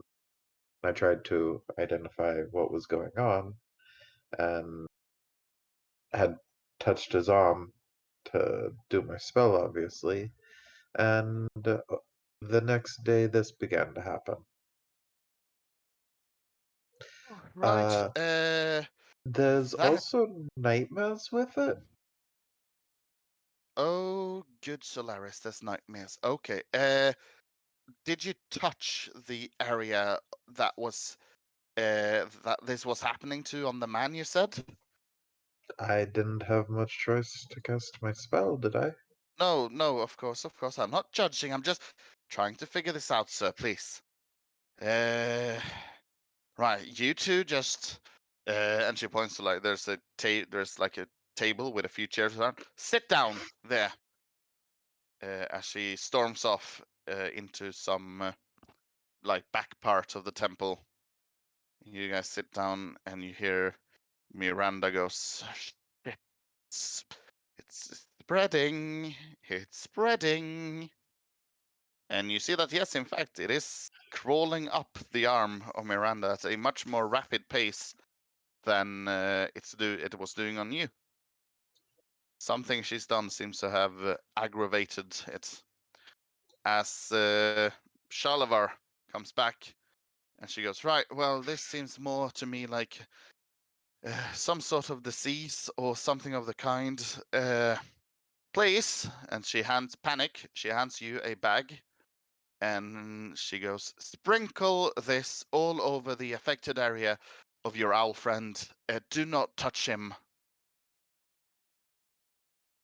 You're figured. handed a small pouch. I kind of figured, don't touch the rock or you become the rock. Yeah, no, don't touch. As you open the pouch, there is a glittery fine powder inside. Seems to be some sort. Well, it's diamond dust. And do you start spreading it on Ibis's wing and arm? Exactly what I was told without touching the rock. Yep. You spread it all over, decently. Like Ibis, you're now glittering like a Twilight vampire. And as Shalavar does the same to the hand of Miranda, and she steps back, points her hand towards you, Ibis, and like sort of the same motion, but slightly different this time, like some different hand motions, but the same stance as she calls out. Wait, where's my notes? She points her hands towards you, Ibis, and starts chanting, doing a ritual as she calls out, Solaris's fire cleanse you. And you feel the diamond dust that's covering your wing and arm start moving backwards. And as it moves, as it like crawls down your arm, the pieces of stone go with it. And within seconds, you are healed. You have you have like mobility in your wing again, and you can move your fingers, and you feel restored. As she turns to Miranda and does the same ritual towards her, and you can see her start to move her fingers again. Like it's cracking a bit at first, and there's like dust coming off, but soon enough, full mobility restored to both of you. And as Shalavar sits down and goes, "Oh, can't do too many more of those in a day. How are you feeling, Mr. Owl?" He just like shakes his wing out a little bit. There's dust coming off, Better. and like a few feathers fall. Seems they were beyond saving, But other than that, you're better. How much do I owe you for this? Well, the Greater Restoration is, which is what I casted, by the way, seems to do effect. Takes the diamond dust takes quite a bit of money. I won't charge you for the service, since I was doing it to Miranda anyway, and you were already paying for the remove curse. But I would like the diamond dust I used on you at least reimbursed, if possible. 400 gold for that. For just the dust? Yes. Well, the dust usually is 100 gold, but Mhm. it's quadrupled in Oblistan. Okay. Even. Okay. Did we split up the platinum we got? I assume so, or you would be at least. Peril. I mean, you guys knew that you would have to pay for this, so you would have taken some money. Okay, quickly. Let me divide 3,000 by 4. You mean 300 platinum, not 3,000? I'm doing Yeah, gold. 300 It- platinum. Yeah, Well, I'm trying to do. I haven't come other- back to you guys with the gold yet. I meant 300. I was already converting it to gold in my head. So 75. This is just having a mini panic attack while thinking about that amount of money. Yep, Yep. yep. 75. So what is the total I owe them? Is it just the 400? Or how much for So the remove 400 gold. 400 gold would be 40 platinum. Yes. Did I owe them? How much did I owe them for the curse spell as well? Well, Miranda goes, "Oh, don't forget about the remove curse," and Shelova just goes, No, they're not paying for that. This was no ordinary matter. And we're not greedy people. We just need to keep the temple running, and we'll just take for the diamond dust. Okay. Then I'll So hand Panic her. got her remove curse for free. Then I'll hand her 40 gold. Would I be able to? 40 platinum, I Or assume. 40 platinum? Yes, Nathan Yep, is. yep. You're good. You're good. I was in the sun all day. I'm very tired. Oof. Is there any way you would know of that I could purchase a remove curse scroll so I could, in case something like this or happens to me or my friends as well for the curses? Anyways, because hitting us Well, over and over is not the best thing for us personally. no, I understand what you mean. I do not have one to give you, but I can give you a letter of recommendation. Are you perchance headed to Akfel? Where were we You are. meeting? We are. Yeah. Yes, we're on the way there. Well, I'll give you a letter of recommendation to the Solaris Temple in Akfel, and I'm certain they will get you one if they have my name for it. That's all I can do for now, I'm afraid. That works for me. Okay, well, give me one moment. And she walks off and comes back a few minutes later with a written scroll for the Solaris Temple in Akfel.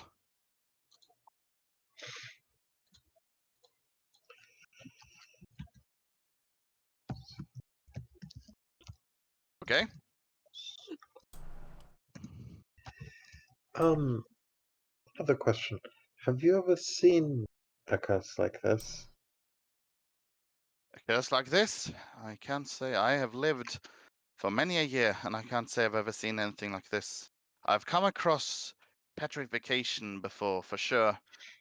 We had a Gorgon problem over at Broadberg, but I've never seen one that spreads. This was some sort of primordial magic, something bad, dark, and the way it attacked Miranda as she was trying to heal it, it was quite malicious.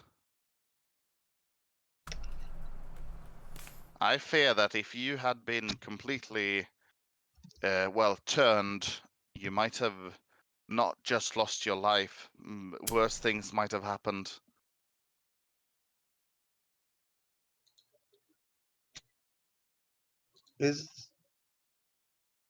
Let's just say the nightmares make me think of possession. She rolled high. Is there a library I could go to possibly research more on this kind of thing?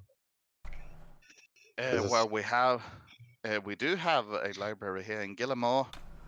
I don't know. Are you known to? Are you a librarian, perchance? You seem to have a scholarly way about you. Yes, actually. Well, you can probably then access the library in Arkfell, honestly. It's quite extensive.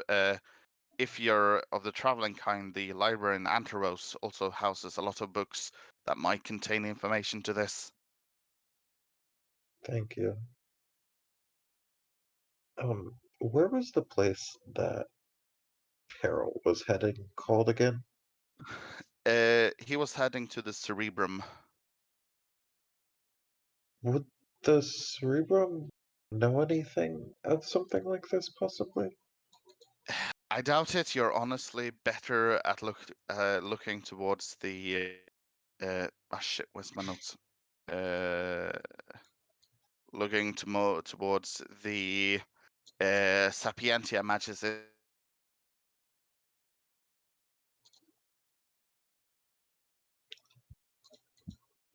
Worshippers deal a lot more with magic, whilst the Ebon Shroud Collector deals a lot more with history, if you understand. My Discord just completely cut out there for a second. Oh, well, it said that you're better off looking in basically the Sapientia Matrices, the Magic Academy places all over the world, as they deal more with magic, and the Ebon Shroud Collector deals more with history. Okay. Okay. Well, hopefully I could find some research along our journeys on this, because this does not seem like something good. Especially for an area where the dwarves are digging directly. I hope that you find the answers you're looking for, and may Solaris guide your path and lighten your road. Thank you.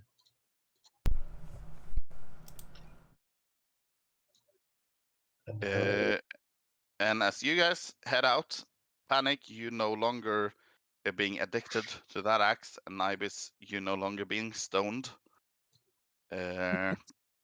We are going to jump back to Peril. Fro, are you back? Yeah. Okay.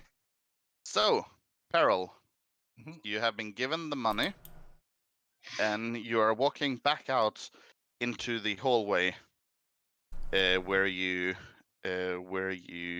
were shown all the artifacts as the Loxodon was leading you, Banterum.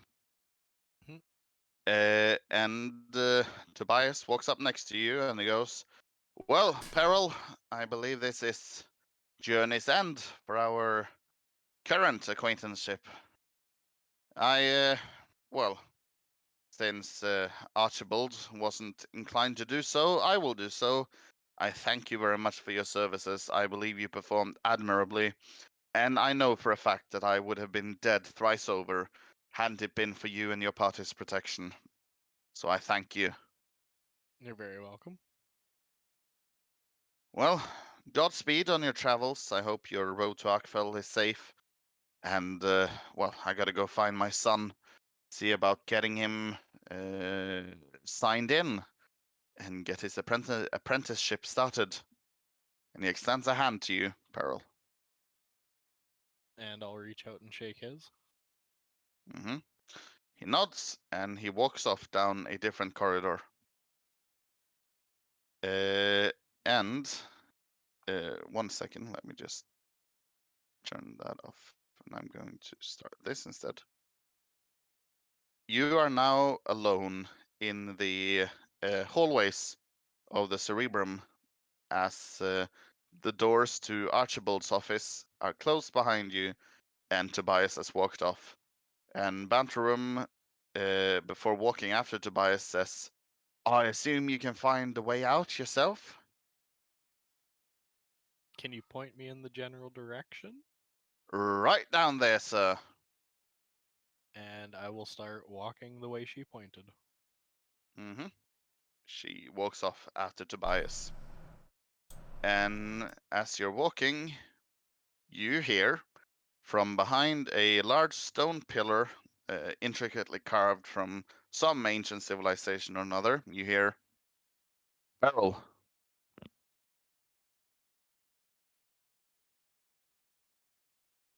I will like stop and turn in the direction of said noise.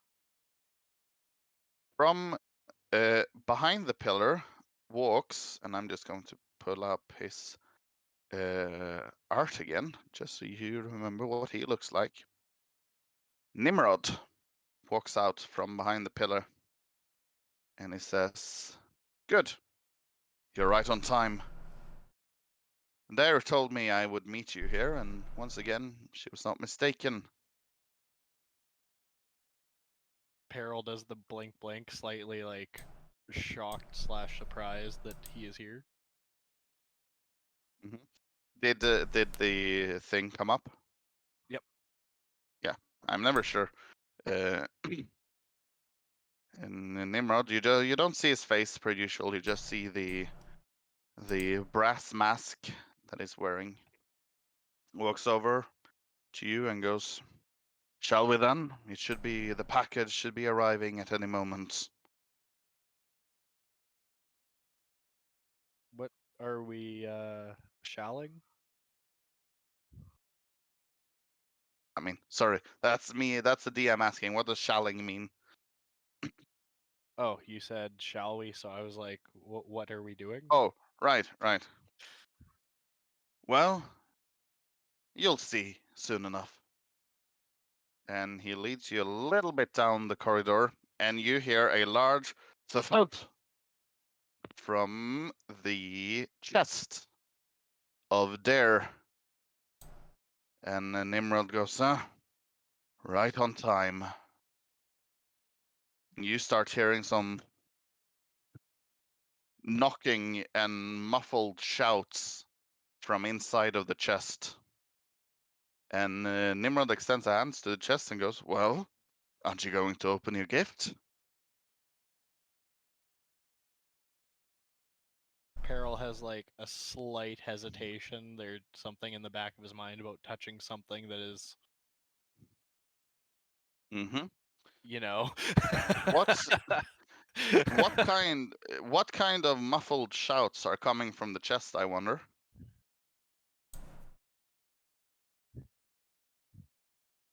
Can I like Fro, Yeet. what kind of muffled shouts are coming from the chest?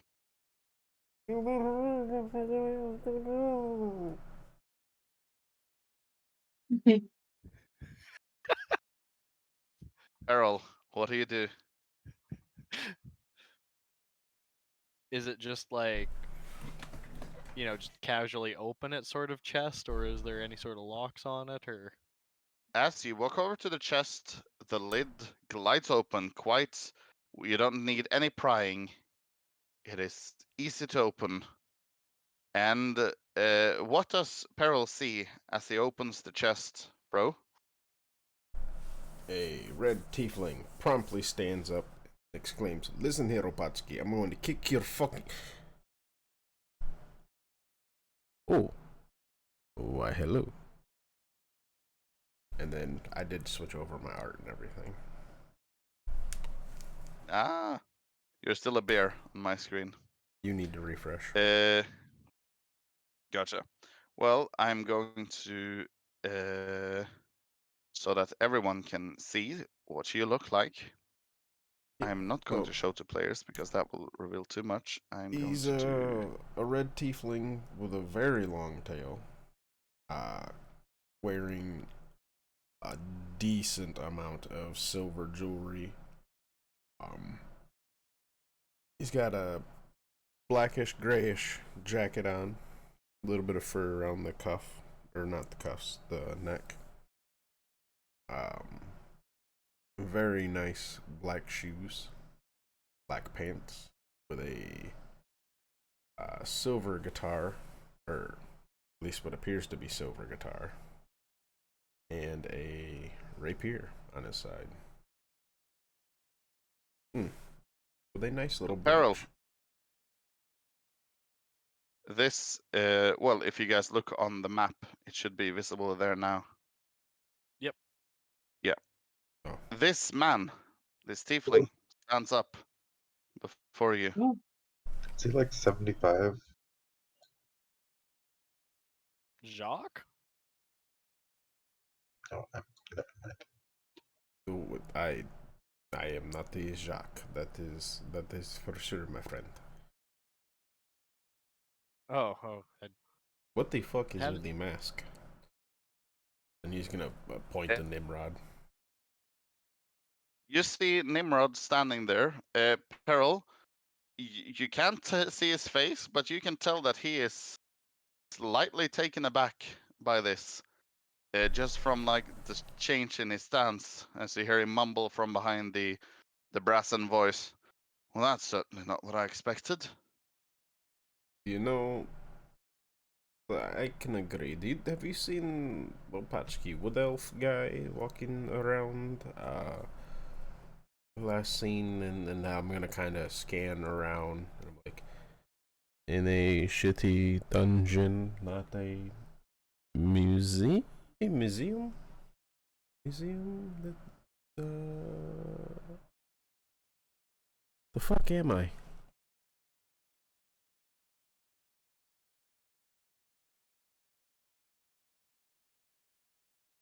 Excuse me, my respond, friends. Farrell? Do either of you no?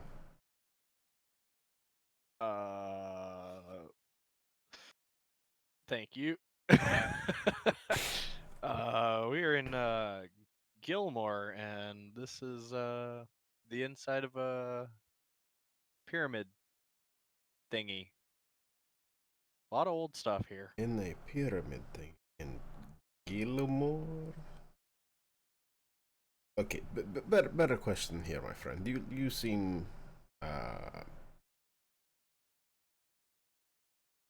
well, you seem distracted. Terror kind of holds back what he was gonna say.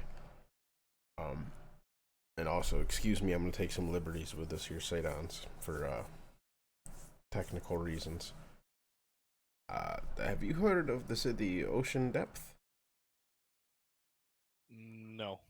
It is a harbor city, rather large.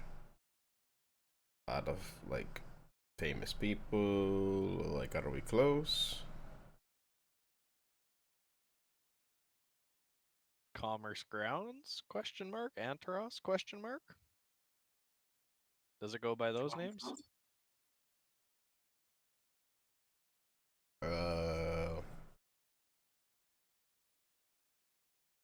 What continent is this?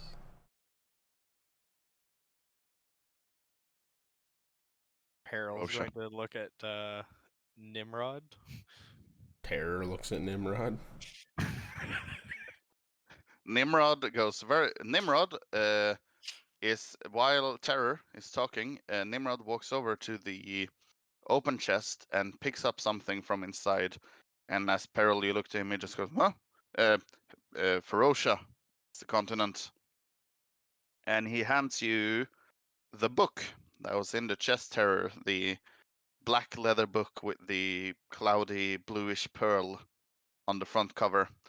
as he goes. I He believe goes you to dropped hand it to me, this. and I put my hands up like, I'm not fucking touching that thing again. That was, I'm still trying to figure out what the fuck's going on. I would suggest you take the book then, if you want answers. Excuse me, my friend. Sir, whatever you prefer. Nimrod. The fuck do you call me? That is my name, Nimrod. Oh, your parents must not It's like you. unfortunate. This, I'm sorry. Anyways, Mr. Nimrod, I seen some shit, I think. Maybe? I don't want to...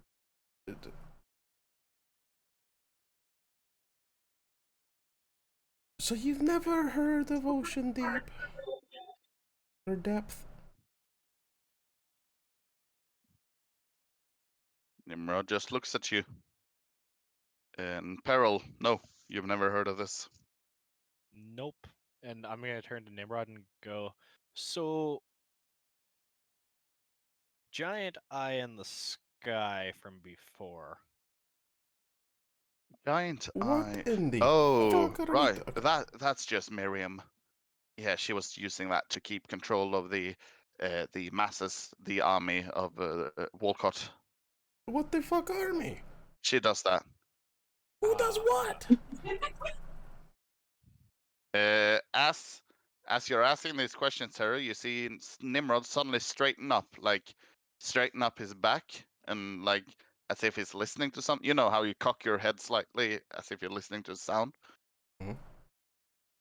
And he pushes the book into your arms, Terror, as he goes, "Best of luck, Terror." No, I'm just And gonna say, as he like forcing, like, oh fuck me, okay. withdraw his. Sorry, what did you say? As he like just shoving the book in my hands, it's that awkward thing. Someone put something in your hands you weren't really wanting or expecting. You're like, oh fuck me, I guess I'm holding the baby now. Yeah. Peril will know what Backlash will know what you're talking about soon enough. He takes his sword and he like this big ass cleaver on his back, and he basically cuts the air. Whoa! And he Whoa. literally cuts the air. There is Hey. like a slash in the air as he steps into the slash, and it is sealed up behind him. And before you manage to properly process what just happened, you hear, "What is the meaning of this? Now there's two of you!" And Peril, you see Archibald has left his office. Maybe he heard some noises and looks very offended at your presence. "Who are you?" See, but the question is really, who are you? Who am I? I am Archibald Careleth, head of the Ebon Shroud Collectory, sir. Now I ask you again, who are you? What are you doing in my cerebrum?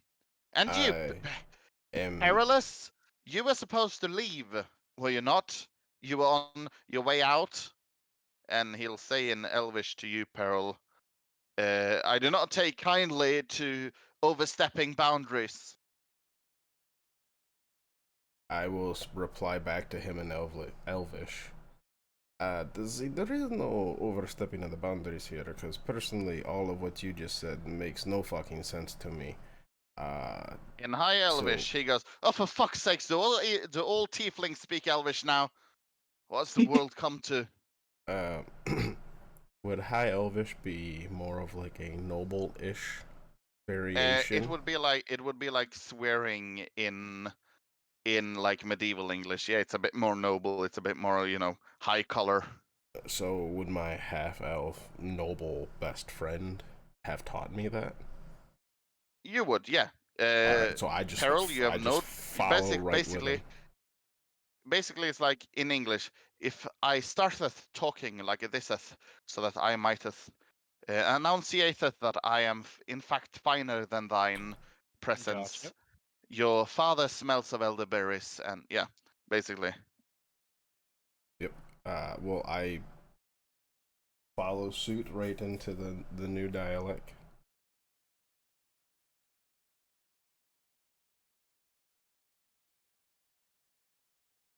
I'd be like, see, again, none of this stuff that you're blabbing about really matters to me because it doesn't make much sense.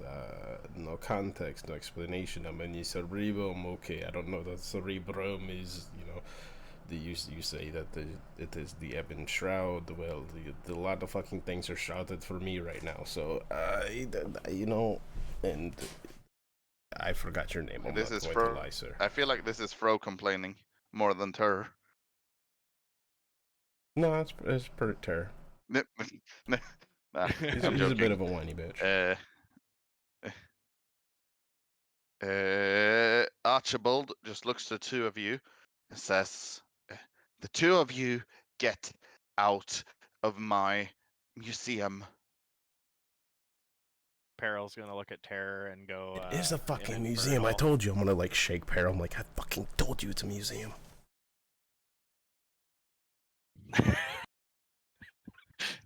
Peril's gonna reply back to Terror and Infernal. Yeah, the elf's got a stick up his ass, and then switch over to Elvish. Sorry for disrupting your progress-ish or whatever you called it. I will.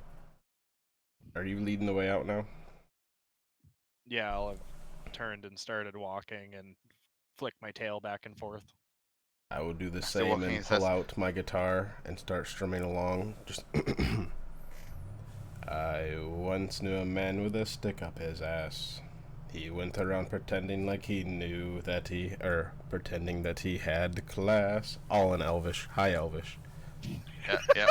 He was a bit of a dick. So we left as you real walk down the quick. hall, you hear Archibald calling after you. "That's all right. You need to take a left." And And apparently you're he's like, "Oh really shit, right, shitty at that's the wrong way." giving directions. And I'll reply back, tomato, tomato. Finally, you guys are out of that hallway. You walk for a bit. You recognize now. All right, there's the statue I mean, that's a of matter the of perspective. two-headed giant. Right, I remember that one. Let's go past that. And you see fuck? back in like the reception area, the wagon is gone.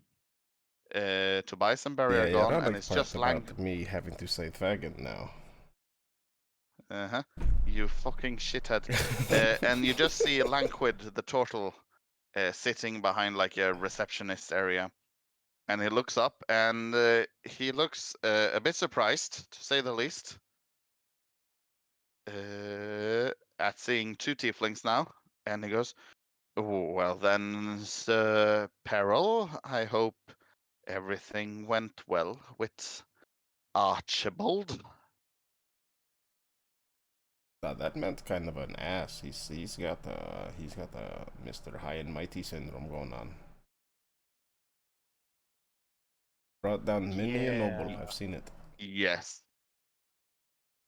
Well, for us, long-lived races like myself and like Bantrum and like Archibald, you sometimes lose touch with the shorter lifespan creatures, such as yourself. Yeah, sure. If you call that living.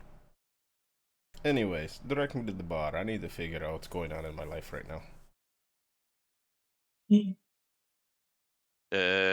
Lanquid, very slowly, like the sloth from Zootopia, points a finger at the door. Ah. So everyone in this building doesn't know how to give directions. Thank you. And I walk out. Have a good day. Peril will fall after Terror. When we get Ibis and Panic, you now see Peril and Panic, what you believe for like a split second to be your dead brother, walk out of the pyramid place as you guys have just arrived at the bottom of the stairs. They're ready to go up and find them.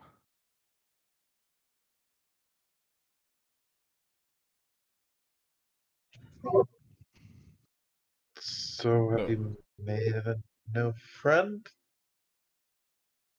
I'm Yeah. gonna real quickly. Ye- I do need to confirm. Panic. Your character was 18, right? I completely know this information right off the top of my head. Yes. Panic was 18, Peril was 21, and Pain was Okay. 23. 21. 21. Then Yeah, when we'll go with Terror 18. when Terror sees Panic, he's gonna like nudge Peril, and he's gonna be like, "Hey, yeah, you know her? Yeah, that's my sister. Oh fuck, bud."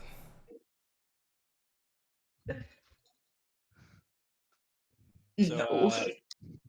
this isn't Jock. This is and Terror, right?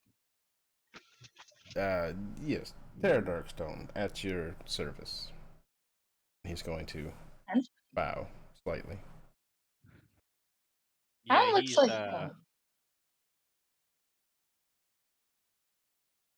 yeah. Yeah. Are you gonna start So- explaining, Peril? So Panic, you remember Nimrod, right? Yeah, some Nimrod. yeah. So apparently this I lost in translation slash the fuck moment. A gift or something crate he came out of, and I have a terror now. They put the poor man in the box? And Peril's gonna look at terror to like explain prior to coming out of box things.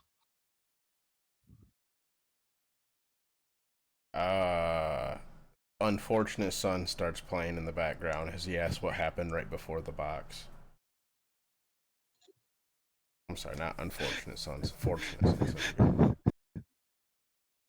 And he's like, whoa, how far back we going? Why you get thrown in a box? You know, That far, I guess. I think it's because Opachki's an asshole. It could have been Leslie, but it's probably Opachki. Like, how long are you here? That's a hell of a question. Where's here? Um, Don't say Pharaohs. Don't say fucking Gilgamesh or whatever this place is called. That's out of character. Say downs, calm down. Or in character. I know what it's called. He's like, I'm really kind of just struggling to figure this all out.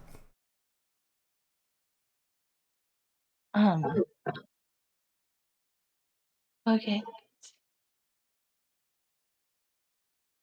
Have any of you fine folk ever heard of Ocean's Depth? Have I? Errol looks at Ibis. No, Ibis, you've never heard of Ocean's Depth. Fuck's sake, I need the map. I need the map. Hold up. I pull out my map.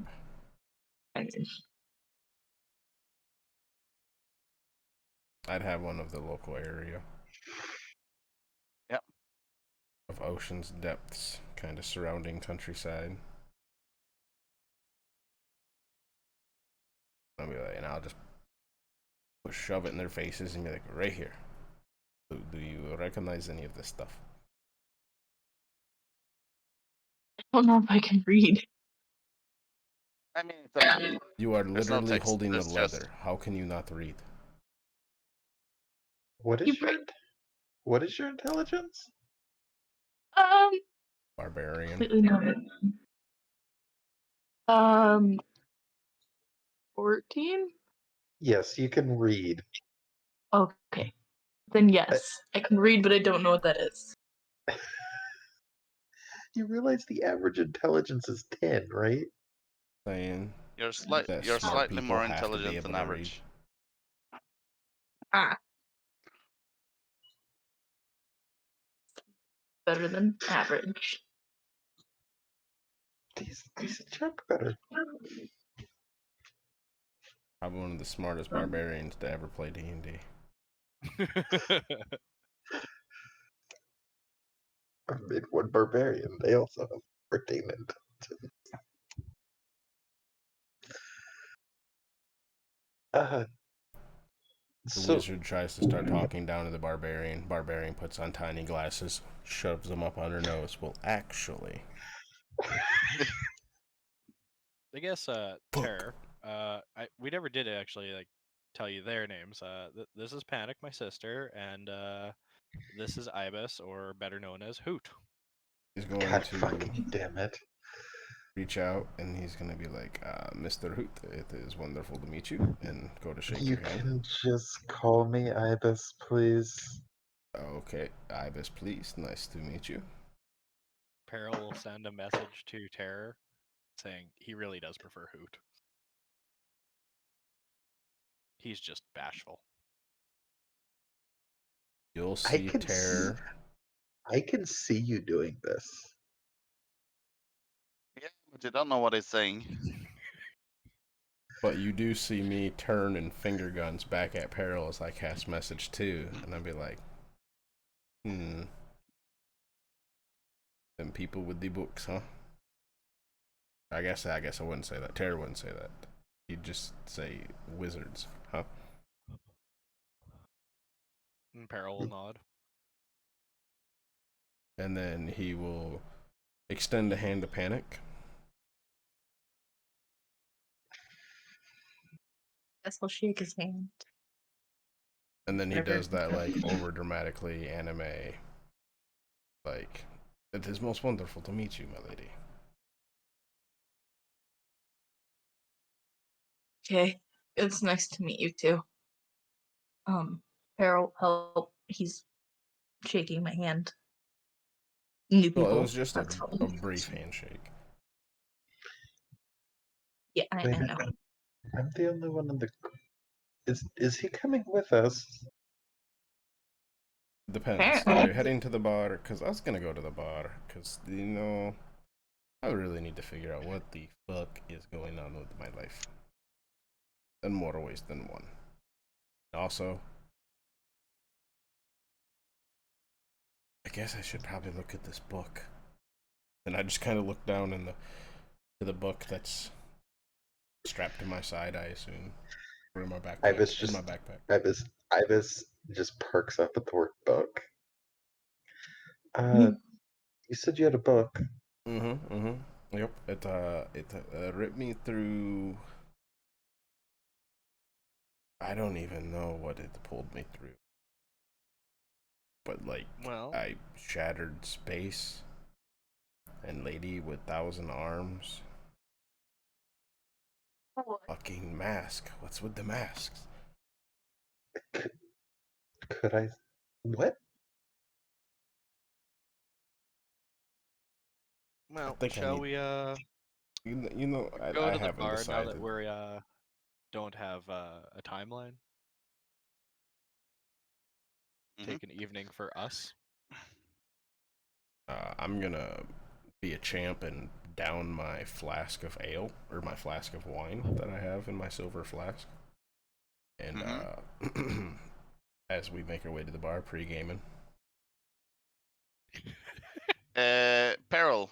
By the way, Yep. I mean, I know this. It's like it's happened, but in game, Titania's gone. Oh. Yeah, I was playing that off as Peril's still like another new person. Oh, okay, Hasn't okay. noticed the small one yet. No, sure. That was going to be on the walk to the bar. Okay, I- that's I- my bad then. Ibis would have remembered. Nathan wouldn't have. Ibis would have remembered. Titania left, apparently. Oh, that's a surprise. I wasn't expecting that at all. Metagame. No. Fro says ironically. Terror says, or I say unironically. Terror says ironically. So you don't even know who that is. No. So Peril, she's panic. I was more worried about my wing at that moment. And turning to stone. Joining Can a you fly? war or something? I mean, she was only like with us for the quest because of her high wizard dude. Fucking wizards. Could you stop insulting me? Here. I said high wizard, not regular wizard. Hold I up was here. talking Hold up here. to the one with the guitar on his back. So this is first off. Wizard. It's the first time. Secondly, like, how was I supposed to know you're a wizard? Said something. It's like those. It's like the TikToks. How do you know that I was a water trainer? And then everything about them yells water trainer. No, I cast message. Finger guns. Message. I mean, so I'm gonna say this as long as it's okay with you, Sadons. Yeah. My little apparition thing Yeah. doesn't have a time limit or anything. No. I assume that it's just always up. Okay, sure. Yeah, if you want to keep it like on your shoulder or Yeah, in your coat, then sure. Yeah, you yeah. have a So, tiny spectral owl with you at all times, unless so you specifically say that you dispel him. yeah. So I mean, that probably shows it a bit, as well as he just looks down at himself. Everything else about me, And excuse me, sir. I stepped out of a box about 10 minutes ago here. Got yelled at by why? an elf. And you expect me to be like, oh, this ghost bird and this man's haunted, obviously wizard. Yeah, that elf was kind of a dick. Why were you in Anyway, a box? I mean, that's just kind of. I don't like elves most of the time. That I'm a smart person who isn't good with people to begin with, and then elves think they're just better. I switch over to Elvish. Yeah, I was just kind of fucking around here, but I actually have a few elf friends. I still don't like I, elves. I I'm not racist. I have many elf friends. Do I speak elf? One sec. I don't I believe you do. don't. I believe you have No, Sylvan and Sylvan. yeah, Sylvan Primordial Draconic. yeah. Real quickly, that does remind me of a joke that I like to do to some people. When when you can kind of tell that these people are maybe a little prejudging type people. Because I'll always make like a subtle, like I'll drop a Mexican joke real quickly, right? And of course they'll laugh, Yep. and then be like, "Yeah, I don't like Mexicans." And they're like, yeah, and of course they'll laugh behind that and usually make some sort of racist comment too. And I'll be like, yeah, you grow up with one for your dad. It'll really change your perspective on it. And there's always a pause as they try to figure out what I just said. Yeah, I can imagine. Yeah. Like, wait a minute. It, Does that mean? it's like Hold up, Earl. it's like making a your mom joke and then being like, "Oh yeah, she's dead." It's got the Those are the similar. best when you claim to be adopted.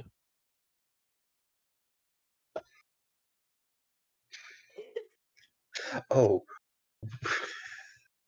real quickly, when you showed the turtle earlier, it reminded me of something from when I was younger. Um, I was at the zoo with my parents, with my mom, and we were on a school field trip. So in front of other parents as well, I looked at the turtles because they had these like really big turtles and go, "Mom, that's a big ass turtle." And for some reason, I was just like, that's what Peril would say 100%. He would just look at the turtle and go, "That's a big ass turtle." Yeah, that's You know, basically along his thought train. only there was Like someone who would vocalize this out loud. If only. Not, anyways. To the tavern. Do you guys know where the As tavern you're, is? you guys have been walking and you found like a tavern called the Ancient Well. Ancient Well Tavern, I go which in. seems to be a respectable establishment. Oh Well, shit! this You place see, seems kind of respectable ancient. establishment. I will then stop and examine my clothing, and it's like, oh fuck! I got like half a dungeon's worth of filth on me, so I'll cast prestidigitation and clean it up. And I'm sure there's probably a rip or two from where I got stabbed earlier, and be like, oh fuck, clean that up too. As you got stabbed. Well, Very see, casual about that.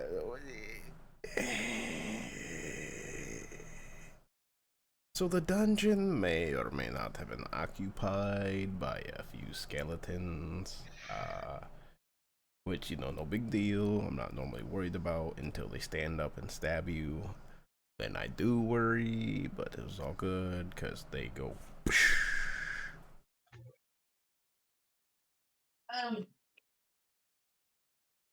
Skeleton stuff. Okay. Yeah, there was some skeletons in this dungeon, and have you never gone dungeon delving? I think I can say I have. 28 sessions in, we've never been to a dungeon. Then how do you Never Dun- even seen a dragon. The fuck is this game? I how was do gonna you say, make the money? Like, how do you get the artifacts and the treasure and all the other stuff? Like, I mean, they most specifically, I did help more recently, was just helping to transport it. Somebody else had recovered it. you can be helpful. That's good to know. I feel insulted every time he speaks. Is this just me? Harold's gonna pause for a second and look at Hoot and go, "How much combat or fighting have you done outside of the books?" How long have I been with you? Yeah. I mean, I'm pretty No. good at it so far. No, hold up here. No, not everyone is always actively searching for combat, but, you know, you must be able to hold your own.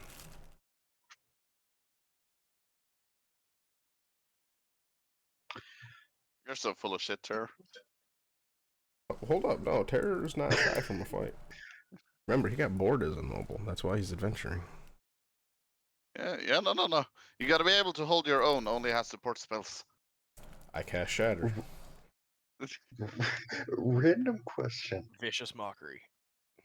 I call my target a pussy. Rise to death. Ibis, you were having a question?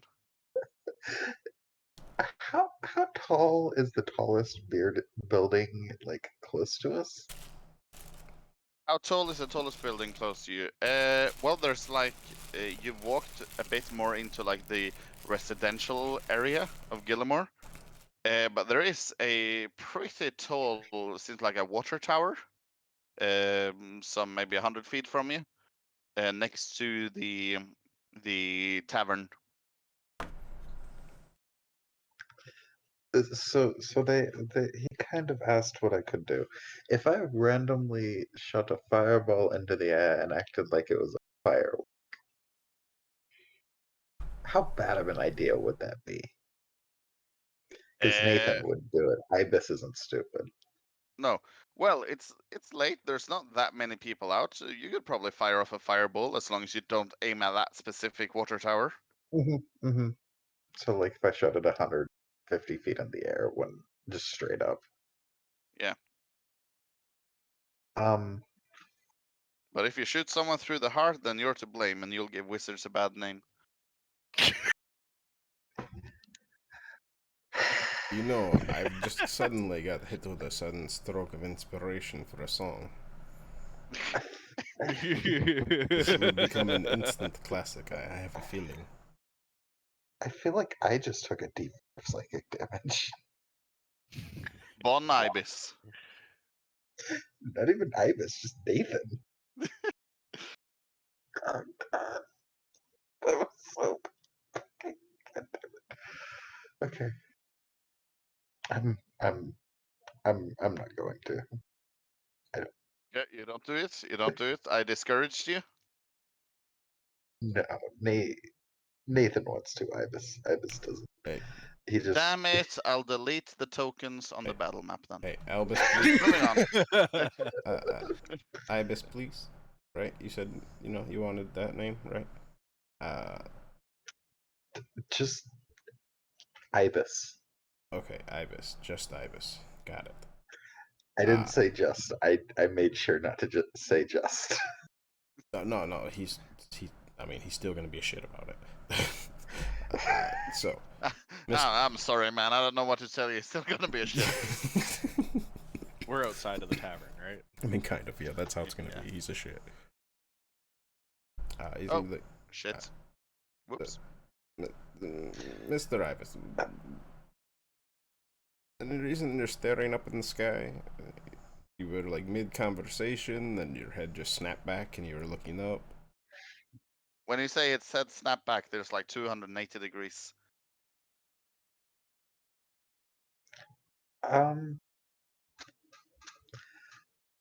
No reason. But I mean, Pearl and Panic have seen my abilities in combat. I may not have been in a lot, but useful. Yeah, when stuff goes down, he goes up. I'm not staying in that. Getting hit hurts. I'm not stupid. I mean,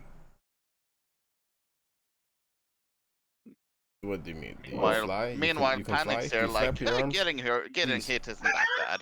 Please tell me you flap your arms. Huh? I literally have wings. Oh I yeah, can that's right. technically That's right. fly. You have wings. I forgot. Yeah, don't forget, Ibis is correct. Ibis is Horus, not the owl from Winnie the Pooh. I've had to learn this. I forgot about them. Mm-hmm. So New memory unlocked. See, what's really bad is I'm trying to decide how he eats. If he eats like an owl does, and it's really horrific, or I mean, you do have a beak. Decide when we get there. So we're hey, outside are the you tavern, guys? right? Are you guys gonna stand outside all day or coming in? You're blocking up the door. Well, goddammit, at least something around here is looking attractive, though. what? Sorry, I'm not interested. I have Oh. a wife. Oh, okay. Well, that's fair enough. Let's head in then. I have drink though. What you want? As you guys walk inside the tavern. You're the barkeep? Oh, that's right. My name's Jonathan. I'm gonna turn Jonathan, and look to do you know Peril. Mr. Archibald? What an asshole name. Oh, the fuck what? Yeah, I know him.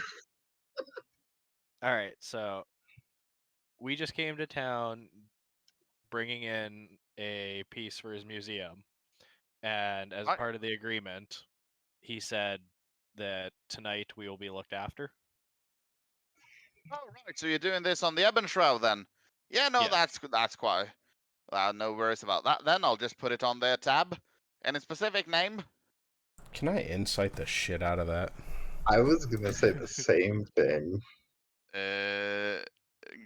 Go ahead, roll insight.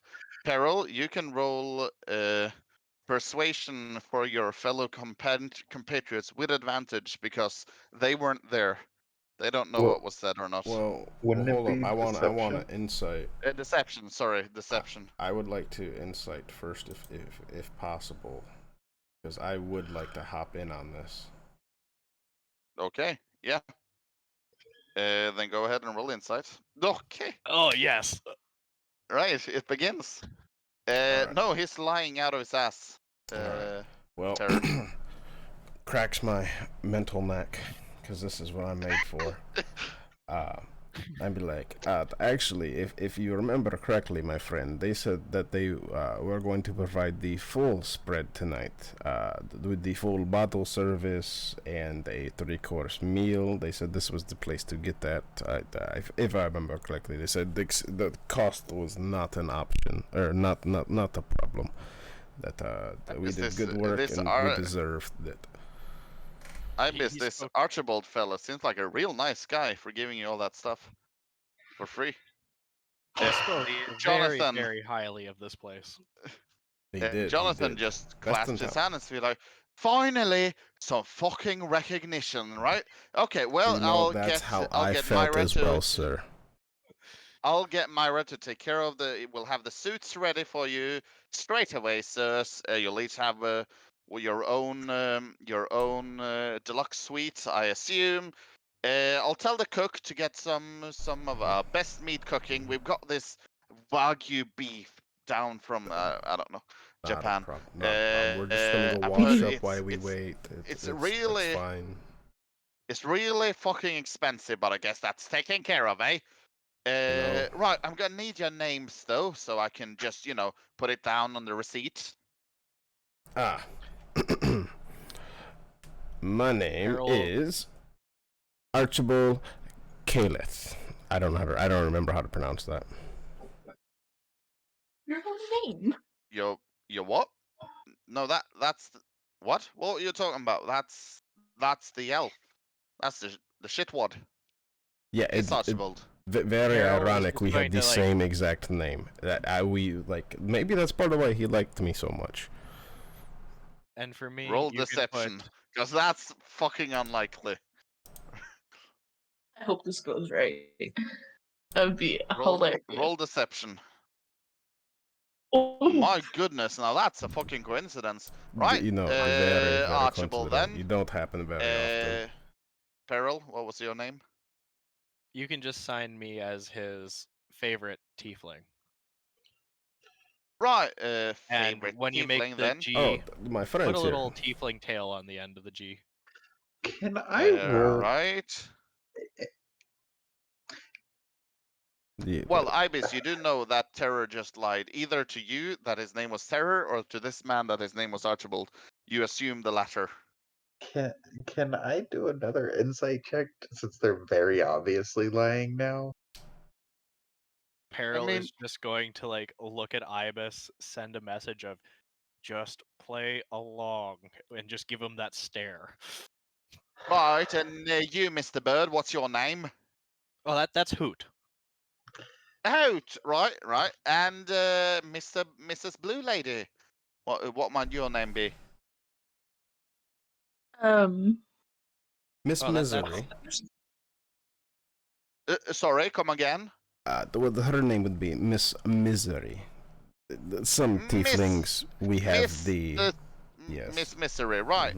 Right. Well, I've met a couple of tieflings. You all have Yes. colorful names. There was this guy named Fear that came by just a little bit time ago. Jack something or other, Fear. Anyways, right. Well, I'll it's get really the cook surprising. I cooking. don't have that, but I got raised by some elven wizards. All a bunch of stick up the ass people. So they gave me the stick up the ass name. I mean, are elves just born that way? Like, They- where did they, they you know, even get they the stick? I really swear to are. God. He walks off to start requisiting you guys' food. And in the back of my head, I'm like, I'm so sorry, Hannibal. Your mom's a sweet lady. See, it's only high elves that everyone tends to have. Like, wood elves don't tend to be that terrible. I mean, it's like Southern British versus Northern, but whatever. Mhm. Bimber, Bulfer, and Balford would disagree with you. Tomato, They didn't like tomato. the wood elf. But over still. here. This is the first campaign. I'm not a wood elf, so yeah. I like how Peril just hands wave racism with tomato. It's a coping mechanism. Too early for this. So, the feast arrives. The main hall is cleared out of all previous patrons. There's literally my the four of God. you in the tavern, and there is a lot of pandering going on to your every need. Like they literally at one Wait, point, Terror mentions how much? his foot cramping, and they acquisition a masseuse for your feet, Terror. Yes. Uh, That's what I'm used to. How much food do they bring out? Like, is there gonna be a lot of food wasted? you could maybe eat a quarter, the four of you, if you really put in the effort and were willing to be sick all night. You could maybe finish off a quarter of the food. Then I Maybe. insist that they do not remove the guests and allow them to at least enjoy the food with us. All right. And that, Well, we'll put up a long table out back at the stables. I mean, that's fine. It's better than what they deserve anyway. I highly By the disagree way, with that statement. Now I'm actually gonna get kind of straighten the jacket up a little bit and sit up. Maybe like, all the people like deserve to live the high life now and then. All. And I'm gonna cast Thaumaturgy to kind of have the eyes glow just a little bit. all people have the high life. Gotcha. Well, I'm glad Archibald's got deep pockets. I'll see what I can do for them. Well, no. Bring out more Wagyu. Yeah, that's whatever. That's fine. I You've don't need now to clarify. acquisitioned a royal meal for literally everyone in the tavern. It But wasn't you're what I was still going alone for, in the but main hall. I'm not gonna argue. also, sir, What'd you say, Peril? I was asking for the barkeep's attention. Yeah, Master Peril. No, You sorry, said you had no, you a didn't give. Wait, you didn't give that name. Master Best Tiefling. you said you had a Jacques Fair come through recently. Well, yeah, no, that was a Red Tiefling. Shark, I believe his name was Fair. Yeah, came by about a month ago. He was also very crucial to this job we just performed. Would you be able to send, and I will either give this out of pocket or if the whole deception will play with it, 100 Yeah. gold, and if the food will survive long enough, to his residence, and I will refer to the address that he had given me previous there. Okay, so you can you would have to go to a bank and pull the same deception there to actually withdraw money. Yes, But send food, he would be able to. yeah, I can give him 100 gold out of my pocket as Okay, sure, yeah. And You also when, you also take out the seal that was given to you and like put it down on some wax, and you have basically his address. And the innkeeper goes, right, I'll get right to that. So Well, do you think he would do you think he prefers red or white wine? red is the best color. Red. Red. Matches Gotcha. Now to go for the Champoly or the François. Oh, Monsieur, It's just très potent épicier et à gelée me cher. Just pondering to himself. So you can deduct 100 gold, Peril. I will Do you also leave a do you 1 second, Fro? No, do you add a message to that?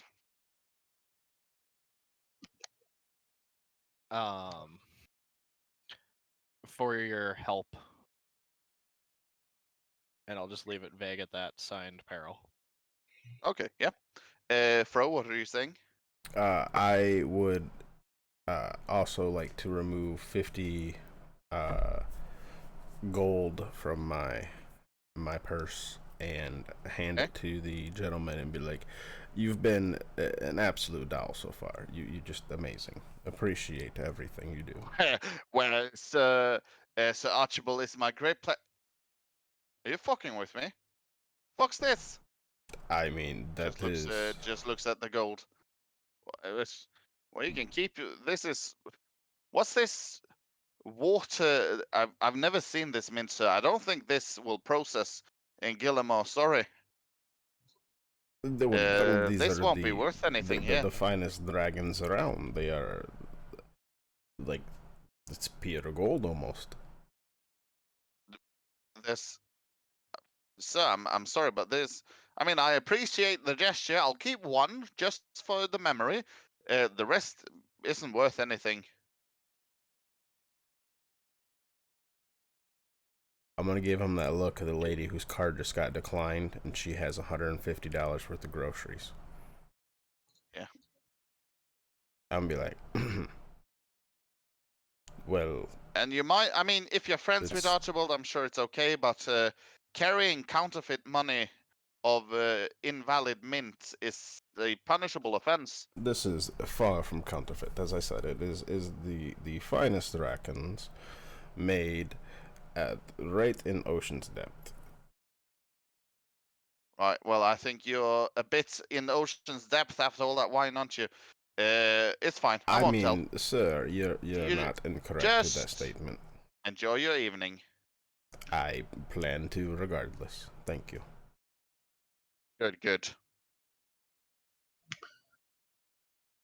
You guys have a very fine evening, drinking, eating, reveling, and at the end of the day, you all receive basically a personal suite with the servants at attendance and anything, like your slightest whim granted, which is a level of luxury that at least Peril and Panic and probably Ibis have never experienced before. Terror, I'm it's actually, decent. I'm gonna be kind of like hyping it up to everyone. Like when we go check out our rooms, be like, see, this is the good stuff, isn't it, you guys? Wait, Sadon's just said level. Did we level up? Shut up. I'm actually going to experience this slightly. Just because we're going a bit over time, I'm going to do this. Terror. As you close the door to your room after you've all said goodnight and agreed to meet the next morning to continue your travels, the gravity of the situation starts dawning on you. You have no idea where you are, what's going on, and you are feeling quite out of your depth.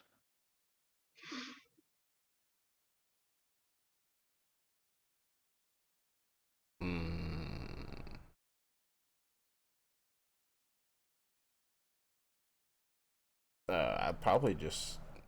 Are you there? Did you cut out, by the way? I'm here. Or are you I'm waiting for me? Okay. Yeah. Yeah, I'll probably just. Well, first off, when I walk in, I'll kind of look around and be like, this place is kind of shit. After hyping everybody else up, but yeah, nice house. Nah, it's kind of shit to me. And then when all that kind of starts hitting me, I'll just be like, well, time to distract myself and not to deal with my problems. What's in this book? So you open the book, the pages are blank.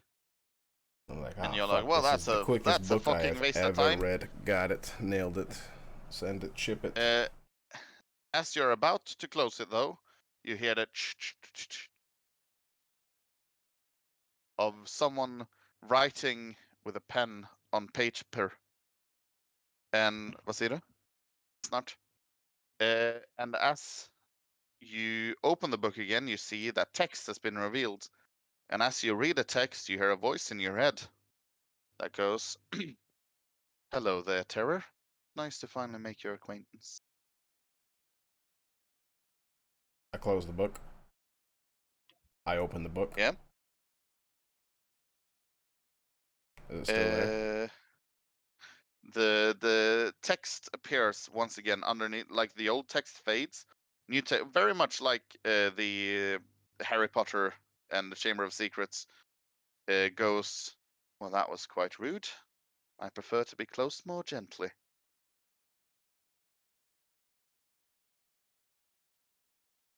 I'm just kind of like, look up, look around. Oh, the fuck.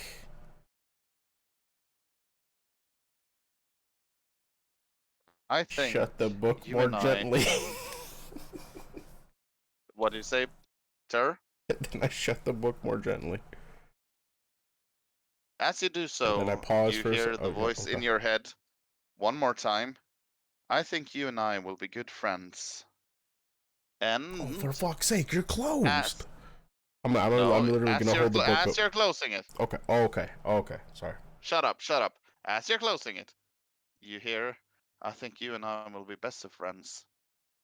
And as you sit in your room, puzzling out this book, which we'll pick up again with next session, the other three of you go to bed sleeping very comfortable to your standards, very full stomachs, very satisfied that you've finished not one but 2 quests in the span of a couple of days, and now ready to walk off towards Arkfell to deliver the essential message for Jean-Baptiste. And as you all glide into a deep sleep, you actually level up. You actually level up for real this time. You level up. Wait, for real this time? Level 7. For real this time. For real. Welcome to level 7. How do I get a Enjoy your level stay. 7? It's gonna be a while until next time. Wait, is level 7 4th level spells? For a wizard, I believe so, yeah. So enjoy that. I have a lot of thinking to do over the next week. Uh-huh. You all do. And Terror, we will pick up with your conversation with the book next time, because I really have to go. No, you're good. But thank you all for playing. It's been a lot of fun. I hope you all enjoyed this session. Was a lot of prep for, it turns out, not that much content. But hey, It'd be like that sometimes. We really it'd be stuck like it that that high sometimes. elf. It just means you're ahead next. Yeah, Also, I know, right? Also, real quickly, I have decided how Ibis eats. Do you know how an actual owl eats? It's like I that. do. Yeah, tearing apart with its neb, Uh-huh, with its beak. and then it does pellets afterwards. Okay, well, we didn't have to worry Oh, about how it no. pooped, but you have a good day, Sadance. Good Yeah, night, you all Saydons. have a good night. Sleep well. Welcome, Terror, to the party. I hope you Goodbye, enjoy your stay. stream. Fro, we're